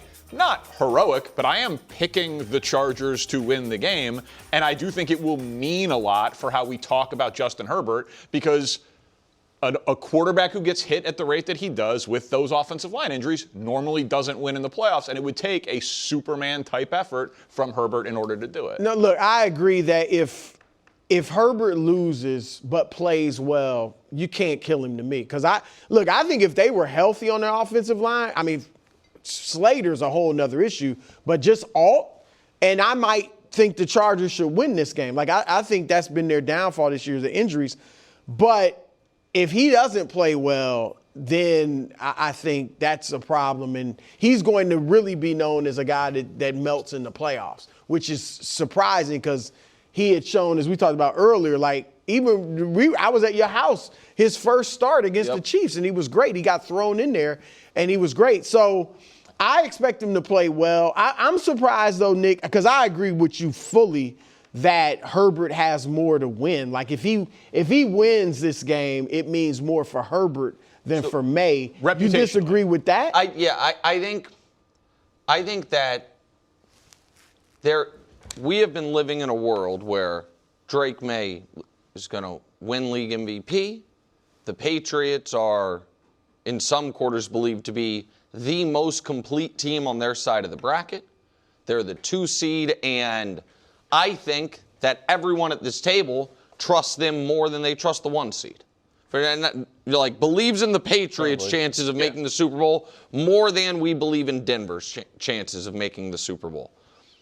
We are simultaneously living in that world, while the reality might be in 5 days, Drake May has not won the MVP and they lost the playoff game. Right. And next year they go from the easiest schedule in the NFL to a far more difficult one, and all the questions of, man, here was Jaden Daniels in year 1 and year 2. Here was CJ in year 1 and year 2. Those things start to pop up fast. I also think that the Patriots do have a legitimate chance of making the Super Bowl, and I don't think the Chargers do. So I think that just advancing, there is more championship equity, if you will, in the Patriots advancing than the Chargers advancing. I understand that getting the first playoff, a loss in a weird way, a loss is more damaging for Herbert than it is for May. Yes. But that's slightly, to me, KW, I don't know if you understand, maybe I'm parsing too much, different question than who does a win mean more for. A win for Drake May this year stamps this season. Just one win, you think? Yeah. I mean, I think you win a playoff game against what we all think is, a legitimate team with a legitimate quarterback and a legitimate coach. Then you, to me, enter the house money phase. It's like, oh, okay, wow, now we're playing for to get to the conference championship game. Yeah. If you lose in round 2, you deal with it. If they lose this game, it's going to be a lot of, man, I told you guys. Who they beat? They beat Buffalo once this year. There would be a lot of that. And I'm also baking in, I don't think whoever should win MVP, I think Stafford's going to win MVP. And then it's like, so what was this season? You wanted a division championship. And like that's, for a team that has real Super Bowl aspirations, it feels different. I'll give you a path. This is, and I'll try to give you some nuance. The strength of schedule stuff, I think, starts to anger Patriots Nation, because it takes everything that Drake did and just puts an asterisk on the whole season. And it's just kind of a blanket, you played a bunch of cupcakes, you had the third best offense, 29 points, but he didn't really do much. So I think people push back against that a lot, because when you watch Drake, it's like, you know what? Drake would have carved up most of these. Take it on. This was, reminds me early Mike Tyson. There were some tomato cans, but we want to move up the ranks. We think we can win it. The defense, on the other hand, no one talks about hey, your defense is the fourth best in the league. I think that's where the strength of schedule comes in. We haven't played a bunch of great quarterbacks. We have played a lot of guys that were riding the bench for the year, or just rookies, or just not good quarterbacks. So are we really the fourth best defense? On paper, yes. I'm not. So you're sure worried we about actually Herbert having success against you? Yeah, I don't think we're actually the fourth best defense. I oddly do think we're the third best offense. Well, and I think it's a huge piece of why the Chargers, in addition to keeping Herbert healthy in Week 18 against the Broncos, they're like, we like our matchup with the Patriots. We don't want the pass rush. Breaking news. Wow. Harbaugh gone from Baltimore. Danny, I hate to say it, we're going to discuss this and push top 10 Tuesdays. People are like, oh my goodness. All right, Nick, you were on this for months. Well, your immediate reaction to this news breaking? I would like to congratulate the Baltimore Ravens in making it so much easier to keep Lamar Jackson. I am trying to do this as professionally and without making myself the subject of this week's sports media ombudsman, where I eviscerate myself. I have tried all year long to point to publicly available things to demonstrate what I knew was a real rift between Lamar and John Harbaugh.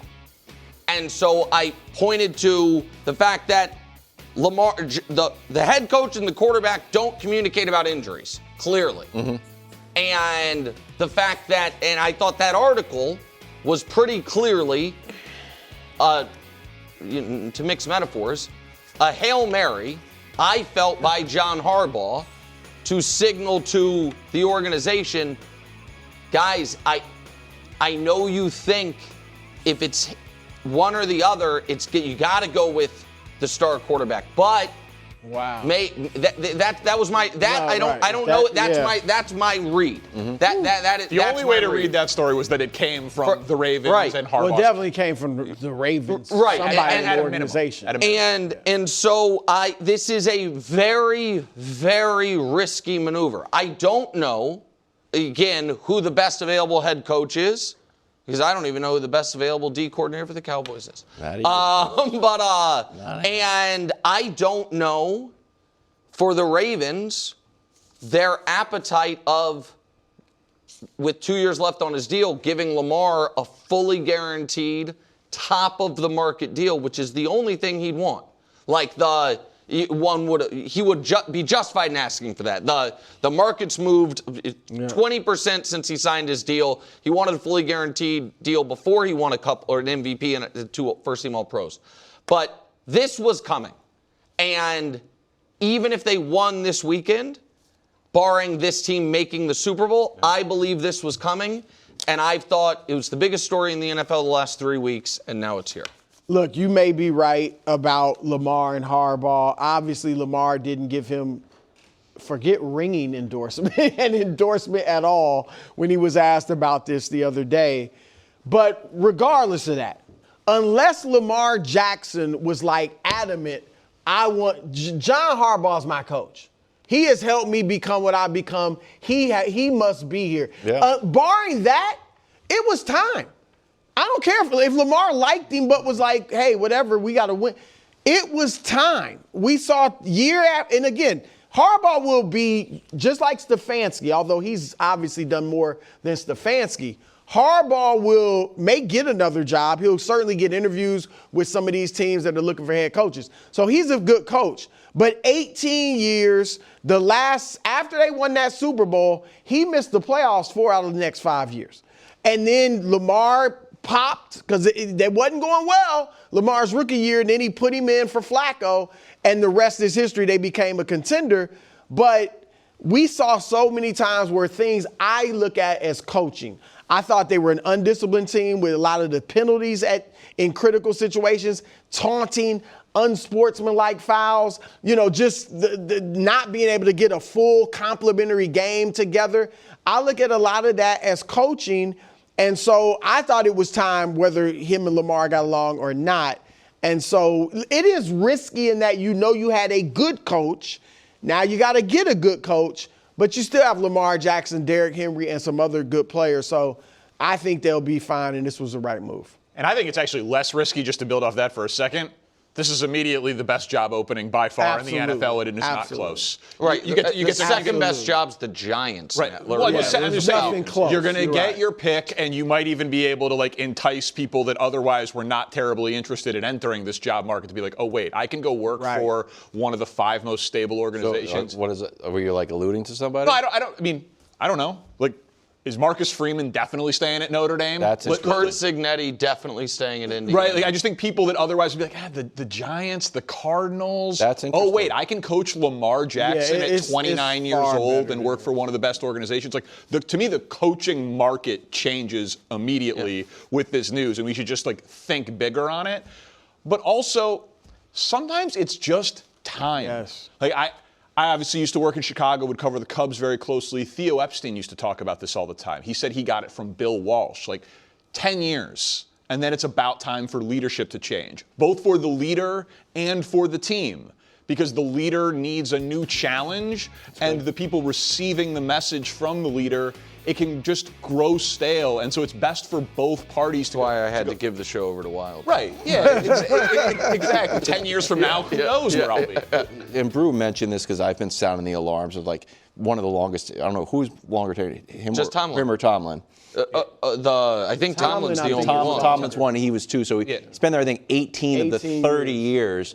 And we were just talking. Coach will be on after the break on how deep your roots are within the organization. Oh, it's massive. What I would be worried about is Belichick, and I know their system is different, Belichick in New England. I don't know if you want to be the guy after the guy. We've seen a lot of quick turnarounds, but there's a lot of untangling that you need to do. But Mike Vrabel, for example, in New England, he has a clean slate. Gerard Mayo was dealing with signage in the building and really trying to untangle Belichick. I wonder if you're doing that with Harbaugh. And are we going to see someone come in immediately like Ben Johnson and turn it all around, or do you spend a lot of time trying to un-Harbaugh the whole franchise? I think that makes sense, and that's a good point. However, most of those times you don't go in there where you got a 2-time MVP in his prime at quarterback, not to mention one of the best running backs in the league. That's the difference. Mayo, even though he had May, it was a rookie year. It was a whole clean slate. So, yeah. I have one thing that won't happen, but Wilds you'll love, because I mentioned Curt Cignetti. I just also, I think that the Lamar contract stuff is going to be troublesome no matter what. I'm really interested in what the phone call is like. It's hey, Las Vegas Raiders, who have never gotten the quarterback right, you have the number 1 pick and you have an unhappy Max Crosby, and we're thinking about hiring Curt Cignetti. Would you give us the number 1 pick where we can draft Fernando Mendoza and Max Crosby for Lamar Jackson? Just think about it.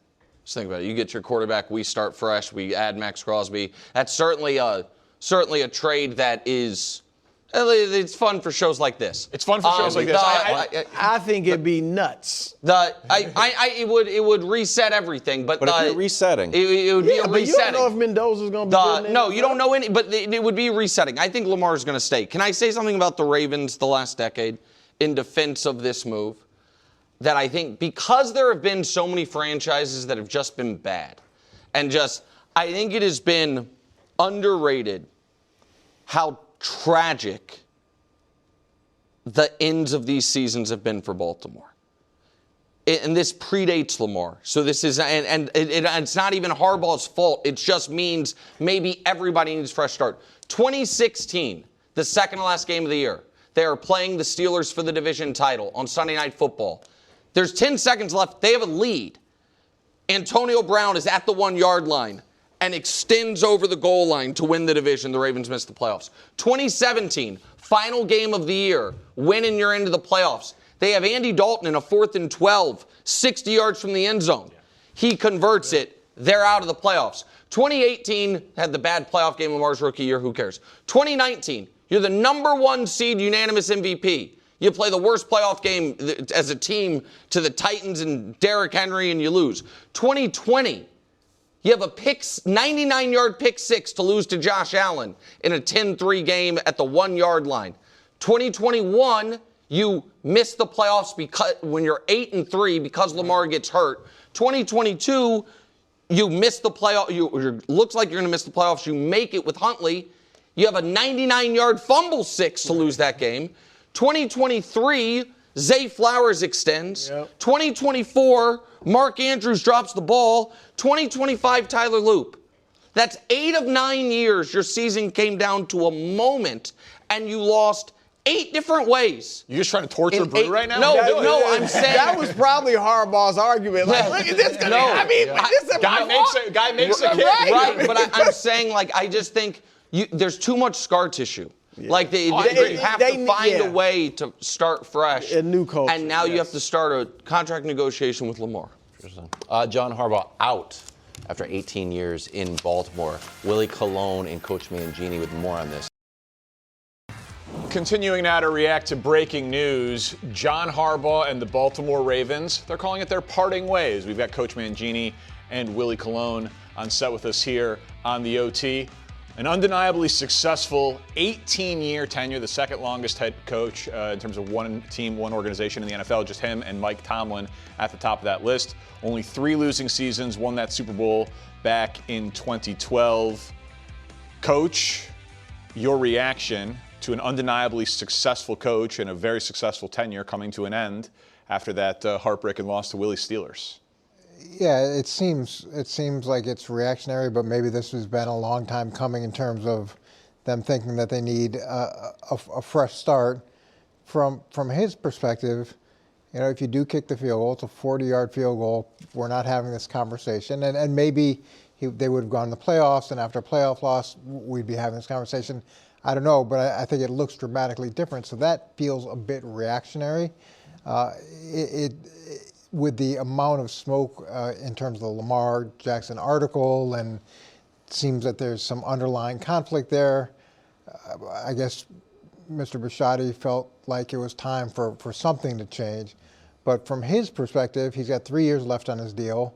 He could easily sit out 1 year, 2 years, and he's going to be the most sought-after coach next year. If he decides to do that, all these openings, I'm sure they'll want to talk to him.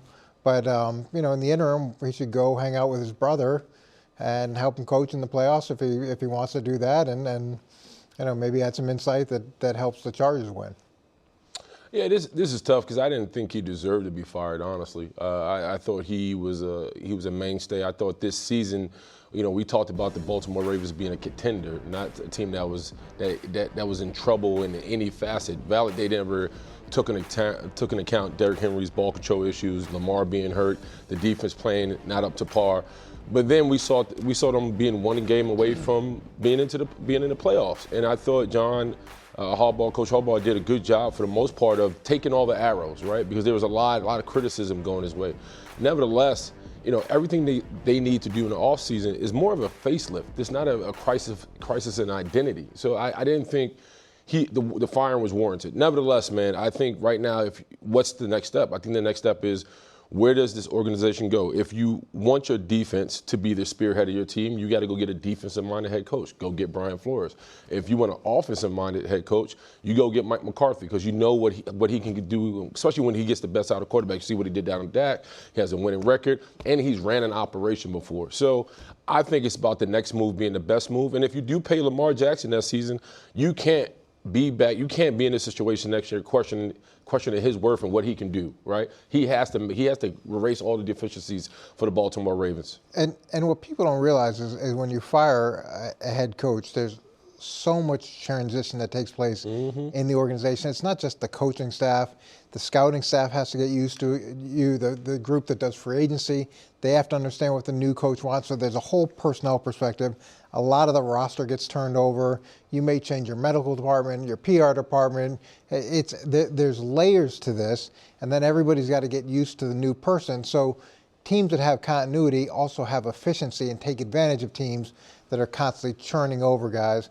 Now, the one thing that the Ravens did with John that was very different is he was one of the only special teams coaches to ever become a head coach. So I could see their head coaching search being a little bit different than maybe the traditional head coaching searches where they could look in that realm for another guy. Listen, I think that they're going to have their pick. It's the most attractive job on the market. That's the part about what's next, right? You get to go work for an organization. They've only had 3 head coaches in the history of the Baltimore Ravens, right? It was Ted Marchibroda, Brian Billick, and now John Harbaugh. So I was there with Ted Marchibroda. Were you? I believe it. Really? So you First get ever Ravens team, yep. Really? Wow. So a bit organizational stability, and you get a 2-time MVP who will be 29 years old for next season. Right. So the Ravens are not going to have a hard time finding a coach. And I know you're not going to come out and support coaches getting fired, and you said that he didn't deserve it. I would just say that not to cut you off, and I apologize. No, you're good. And I think it goes back to your point. We're watching other teams look for their head coach, like the Giants and other teams like that, who are blue bloods. And not to say the Ravens are, but what coach is saying, when you get a new coach, it's not just about it's the philosophy change. That changes the makeup and creed of the building. That takes years. You know what I mean? That's not like a 1-year fix type situation. I mean, listen, I understand that John Harbaugh was very entrenched, and so undoing that or changing some of that will take years. Ben Johnson seemed to do it in 1 year. But Mike Vrabel seemed to do it in 1 year. Liam Cohen seemed to do it in 1 year. Like it can happen, especially with the things that I think Baltimore has going for it. But more than that, just about whether he deserved it or not, him and Lamar Jackson were not on the same page. I don't know about that, DP. I don't know if that's overblown. Well, this just happened. He didn't give him a vote of confidence at the end of the year. If Lamar Jackson wanted him back, I got to imagine he would be back. Sometimes it is in everyone's best interest for there to be a change. Andy Reid in Philadelphia, it happened. Sometimes it's just time for people to part ways and go. And hey, all the best. Thank you. Best of luck to you as well. And look, Philadelphia made the decision. That's a really, really good organization. They were able to win 2 Super Bowls without Andy. But imagine if Andy had stayed and they'd gotten Patrick Mahomes, what that could have been. And we look at the New England situation, that's so unique because Mike Vrabel was a part of that organization and the start of the dynasty, and then you bring in Josh McDaniels. So that's a different package. And we see coaches all the time come in and win 1 year. It's whether you can win over time, and that's what John has proven. He can win over time, and we can disregard that. Sure. But that's a unique talent. I thought one of the things that came out in the piece we read, the big article that came out. In the Baltimore Sun, yeah. Was that Eric DeCosta didn't talk to John Harbaugh. John Harbaugh only talked to Steve Bisciotti. And it felt like that was a disconnect because usually the head coach, GM, owner, that's one triangle that has to be the core and foundation of your team as far as communication. So maybe that was a tell that there was something coming down the line. But nevertheless, I think John Harbaugh is a hell of a coach, man. I just felt like it was premature. Sorry, Coach. No. I was there when we hired Eric DeCosta too, when he was a real young guy, and I know him personally, and he's a good guy, and John's a good guy. I think when they say he didn't talk to him, he didn't have to answer to him. So when he took over for Ozzie, the reporting structure was head coach to owner, GM to owner. That's the ultimate way. So I don't think it's about them not getting along as much as just the way the power structure is. Do you think that John Harbaugh and Lamar Jackson were aligned? I think that a lot of people didn't want Lamar Jackson. And John Harbaugh said, yeah, I want him. And then he brought in a system with Greg Roman that really lent itself to help Lamar grow and blossom. No, I think, no question, it worked in the past. I'm saying this year. Well, things do change. Like any relationship, a marriage or any long-term relationship, things can change over time. It doesn't mean that they can't work together. Right. They just may have some differences that they But what have does to an work out. alignment look like to you? This is a question. Like, I think that because I watched Harbaugh in his presser come out and say, "Hey, man, me and Lamar's fine. Like, I don't know what all this is coming from, and maybe it could be smoke. I give you that, but I don't think. I think actions over words. Like the actions is that they parted ways with their coach. And if they thought it was just bad luck with injuries and a missed 44-yard field goal, they wouldn't be doing this. Like Lamar Jackson and John Harbaugh, yeah, maybe grew apart. But again, I referenced it with the other guys. It's just something that I've always thought was really insightful. Theo Epstein said that he learned it from Bill Walsh. He wrote about it. Sometimes it's just time. They called it 10 years of leadership. Like, it's in the best interest of John Harbaugh to get a new challenge, and it's in the best interest of the Ravens to hear a fresh voice. No football team in the league has more losses than the Ravens do of 5 points or less. I showed you guys the number yesterday. Correct. In the last 18 years, since Harbaugh has been there. They've lost close games. They've lost double-digit leads. They have had heartbreaking losses at the end of seasons. It might just be time for a change. But when you're there for 18 years, you're going to have heartbreak losses. You're going to have win. But I'm saying more than the Browns or the Jets or the Bears over the last 18 years. Not just one coach. Any organization in football, they've got the most close losses. It's just, it might have just been time. It's not that John Harbaugh's a bad coach. He obviously isn't. Well, you don't get fired coach. if you're a good coach. I'm saying it just might. He might not be a good coach for the Ravens anymore. Like that's a reasonable thing. Sometimes people get divorced and then they both end up happier. How are all those new voices for the Giants working since they got rid of Tom Coughlin? Those How about fresh for the voices Jets every year? Yeah, those fresh voices helping out. To be very clear, you also could do way worse than John Harbaugh. Like it is a risk. Yeah, he's going to have his pick of if he sits out a year. Next year, every single job. I wonder if John Harbaugh will take it. We also, to your point, you brought it up a little while ago. Like Harbaugh vouched for Lamar. There was a trust there. There was a relationship there. There's that clip that they keep showing. Like it was like a 4th and 1, and Harbaugh walks into the field. Lamar, should we go for it? He's like, hell yeah. John Harbaugh doesn't even blink. We're going for it. They get the first down. That's called chemistry. That's called a rapport that you just don't. That doesn't happen just on the football field. Those are private conversations. That's two people learning about each other and believing in each other, and that's broken now. So now you're putting all this faith in Lamar to be the difference, and a head coach has to have the same belief that Harbaugh has in him, and that takes time. Well, we're going to figure out and discuss the ramifications of this for Lamar and the Ravens. So what's next for Lamar, the type of coach that's coming in to coach the 29-year-old two-time MVP? We'll get into it on the OT with Coach Mangini and Willie Colon. Massive news out of Baltimore that John Harbaugh and the Ravens are parting ways, which is a kind word for firing. Yeah, they fired John Harbaugh in Baltimore after 18 seasons, only 3 of which he missed the playoffs. John Harbaugh, of course, if he wants it, will be the top candidate for basically every opening this year, though he does have 3 years left on his contract, so he could get paid to hang out for a bit. 1, 2, 3, Cancun. Exactly. This from Diana Rossini, friend of the show, very interesting. A key pressure point in the John Harbaugh dismissal, according to those familiar with today's discussions, was his refusal to entertain any conversations about potentially moving on from offensive coordinator Todd Monken. So Harbaugh trying to stay loyal to Todd Monken, according to Diana. I would imagine the Ravens, if they're choosing Lamar in this breakup with Harbaugh, would look for an offensive coach. Like if they thought that Todd Monken what was the issue, I would think that they were trying to do that. Because let's be honest, the Ravens, arguably the most disappointing team in football this year. They were the preseason favorites to win the Super Bowl, and then they outright missed the playoffs. But Coach, what would you say is next? What this means for Lamar because of the news? Well, I think first of all, I have a lot of respect for John if that's the case. If the role of the head coach is to hire his coaching staff and then to be responsible for his coaching staff.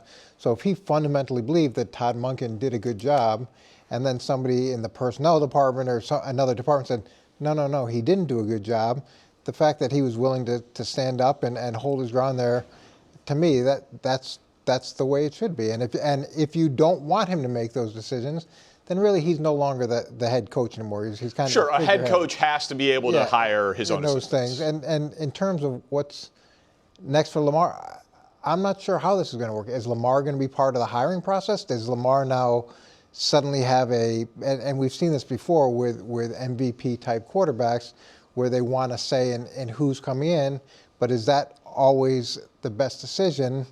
It could help itself, but Lamar's not going to be there forever. So you want to make sure that you're going to get the best person for the entire offense, obviously with Lamar in the forefront, but how much a role does he play in that hiring process? I mean, when the smoke is fired, if that report is legitimate, I can understand why Todd Monken was on the desk and potentially asked to leave, because when you go back to 2023, that AFC Championship game against the Chiefs, I mean, that second half of that game, the Ravens lost their identity. They were running the ball well in the first half. They didn't do it in the second half, and that lost the game. We watched the Chiefs go into their building and play bully ball, their brand of football, and beat them at it. And that's on Todd Monken. And even to go back to the game against the Steelers, I think Derrick Henry ended up rushing for 120 yards or something in the first half. He was killing the Steelers on the ground. Second half, they went away from that. And so when you talk about the identity of this offense, it was always in question under Monken, because you've seen them do things really well, especially when you come off a game against the Green Bay Packers, when you destroy their front seven and King Henry looks like, man, he's a juggernaut, and then you go into the Steeler game and you're saying, man, okay, we see him in the first half. What happened in the second half when you needed to control the clock and keep Aaron Rodgers and his offense off the field the way they responded in the second half? So if you're a Monken, if that was and I hear you, Coach, be loyal to your guy. I get that. But if you're a Harbaugh, man, you really have to maybe do a self-audit.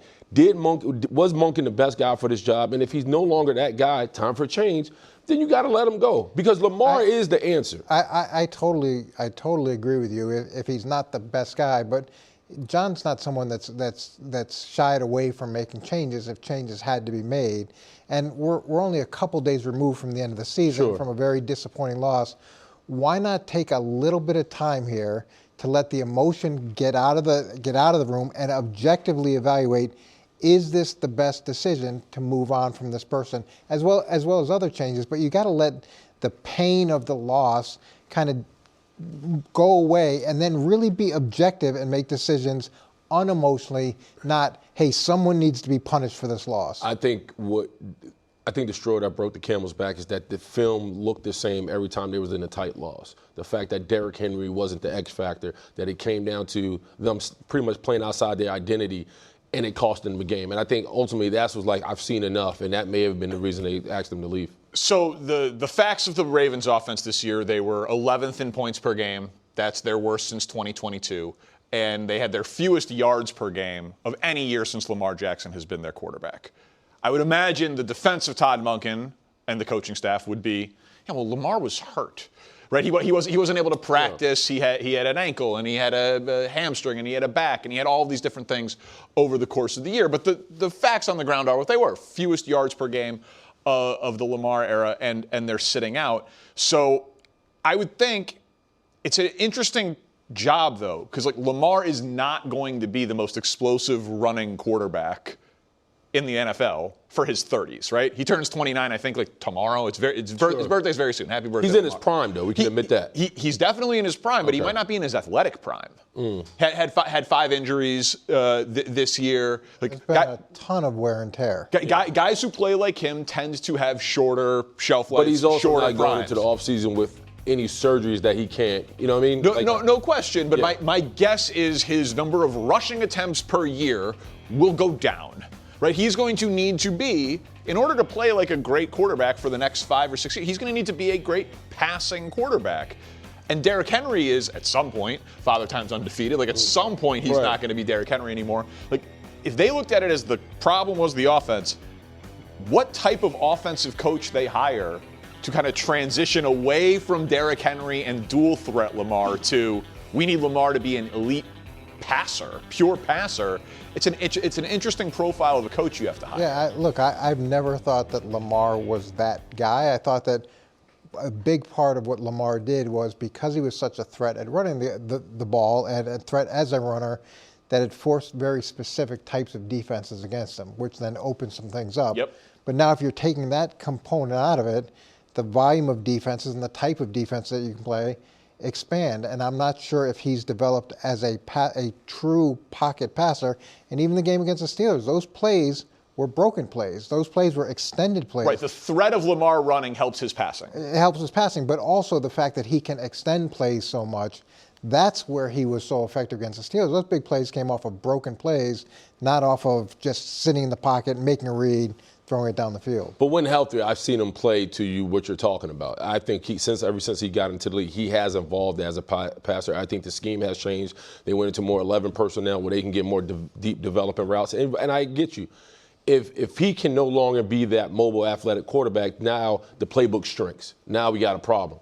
But I also think whoever you bring in right now has to understand that, right? Like, I think you add more pieces around him, understand that D-Hop is no longer that guy. Somebody that can complement Zay Flowers. Mark Andrews is getting older, likely may be gone because of free agency. So you're going to have to bring in somebody who can not only help Lamar Jackson evolve, but also put pieces around this offense that can continue to grow, especially in the division when you know Joe Burrow and the rest of the company's they're going to be coming out of football purgatory. It's the most attractive job opening in the NFL right now by far. The most sensitive one, too.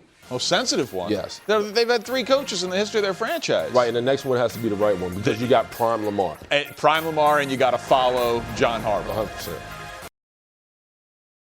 News happens fast. John Harbaugh's out, and the question now is who's next in Baltimore, an organization that's only had 3 head coaches in its history. Diana Rossini says, keep an eye on Cliff Kingsbury as a name to watch. He was let go as the Commanders' offensive coordinator. Of course, he was the Cardinals' head coach from 2019 to 2022. Willie, you got a name? Who should be the next coach of Lamar? Like I say, I think if you got an opportunity to coach prime Lamar, you go get Mike McCarthy. He's been a winner in every campaign he's ever ran. He's won a Super Bowl, obviously, with Aaron Rodgers, beat me as I was out there by myself. That's how he remembers it, too. It's like, I beat Willie Colon for a Super Bowl. Beat the Steelers, but nevertheless, man, I like Mike McCarthy. I think he gets the best out of every quarterback, and I think he can work wonders for this offense and Lamar Jackson. Yeah, so replacing a guy who's been there that long and essentially is a legend is really challenging. We saw it in New England with Bill. So take your time, and it may not just be the list that's out there now. And they did hire John, who was a special teams coach, which was out of the box at the time. Maybe you look at that group, but to me, this is not a decision that you just want to rush and interview a bunch of candidates. I think you got to dig really deep, and then it's not only about the head coach, it's about the head coach and who he's going to be able to bring with him. So if you do decide to go defensive head coach, what offensive coordinator is going to come? Because obviously the starting point is Lamar-centric. Not that time travel exists, but I wonder if they wish they did this 2 years ago and they could have just promoted Mike Macdonald, the current coach of the Seahawks, and just had that transition, who's maybe going to win Coach of the Year this year. A little bit of FOMO there maybe on Mike Macdonald, how well he's doing in Seattle. What I would say is this is a unique opening because of the organizational stability in their history and because of Lamar Jackson at age 29. So the names that are out there for the Giants job and the Cardinals job, my guess is it's a different list. Like Marcus Freeman was like, I'm going to go back to Notre Dame. Baltimore's going to call and be sure. Like my guess is they're going to say, maybe we should trade for a coach, like bigger names and more outside the box. Well, I say this: somebody who actually coached for the Ravens, you go opportunity, especially if you want to go deep, go get Dink Martindale. I mean, you think they're going to go young, right? But you need somebody to run the operation that has the resume to step in the room. It'd be really ironic if they went and got Kevin Stefanski, who's two-time Coach of the Year. Not good enough for Cleveland. Ravens are former Browns, and then have him beat the Browns for. Everyone's going to want the job. Everyone is going to want that job. You got to follow the legend. It's a great job.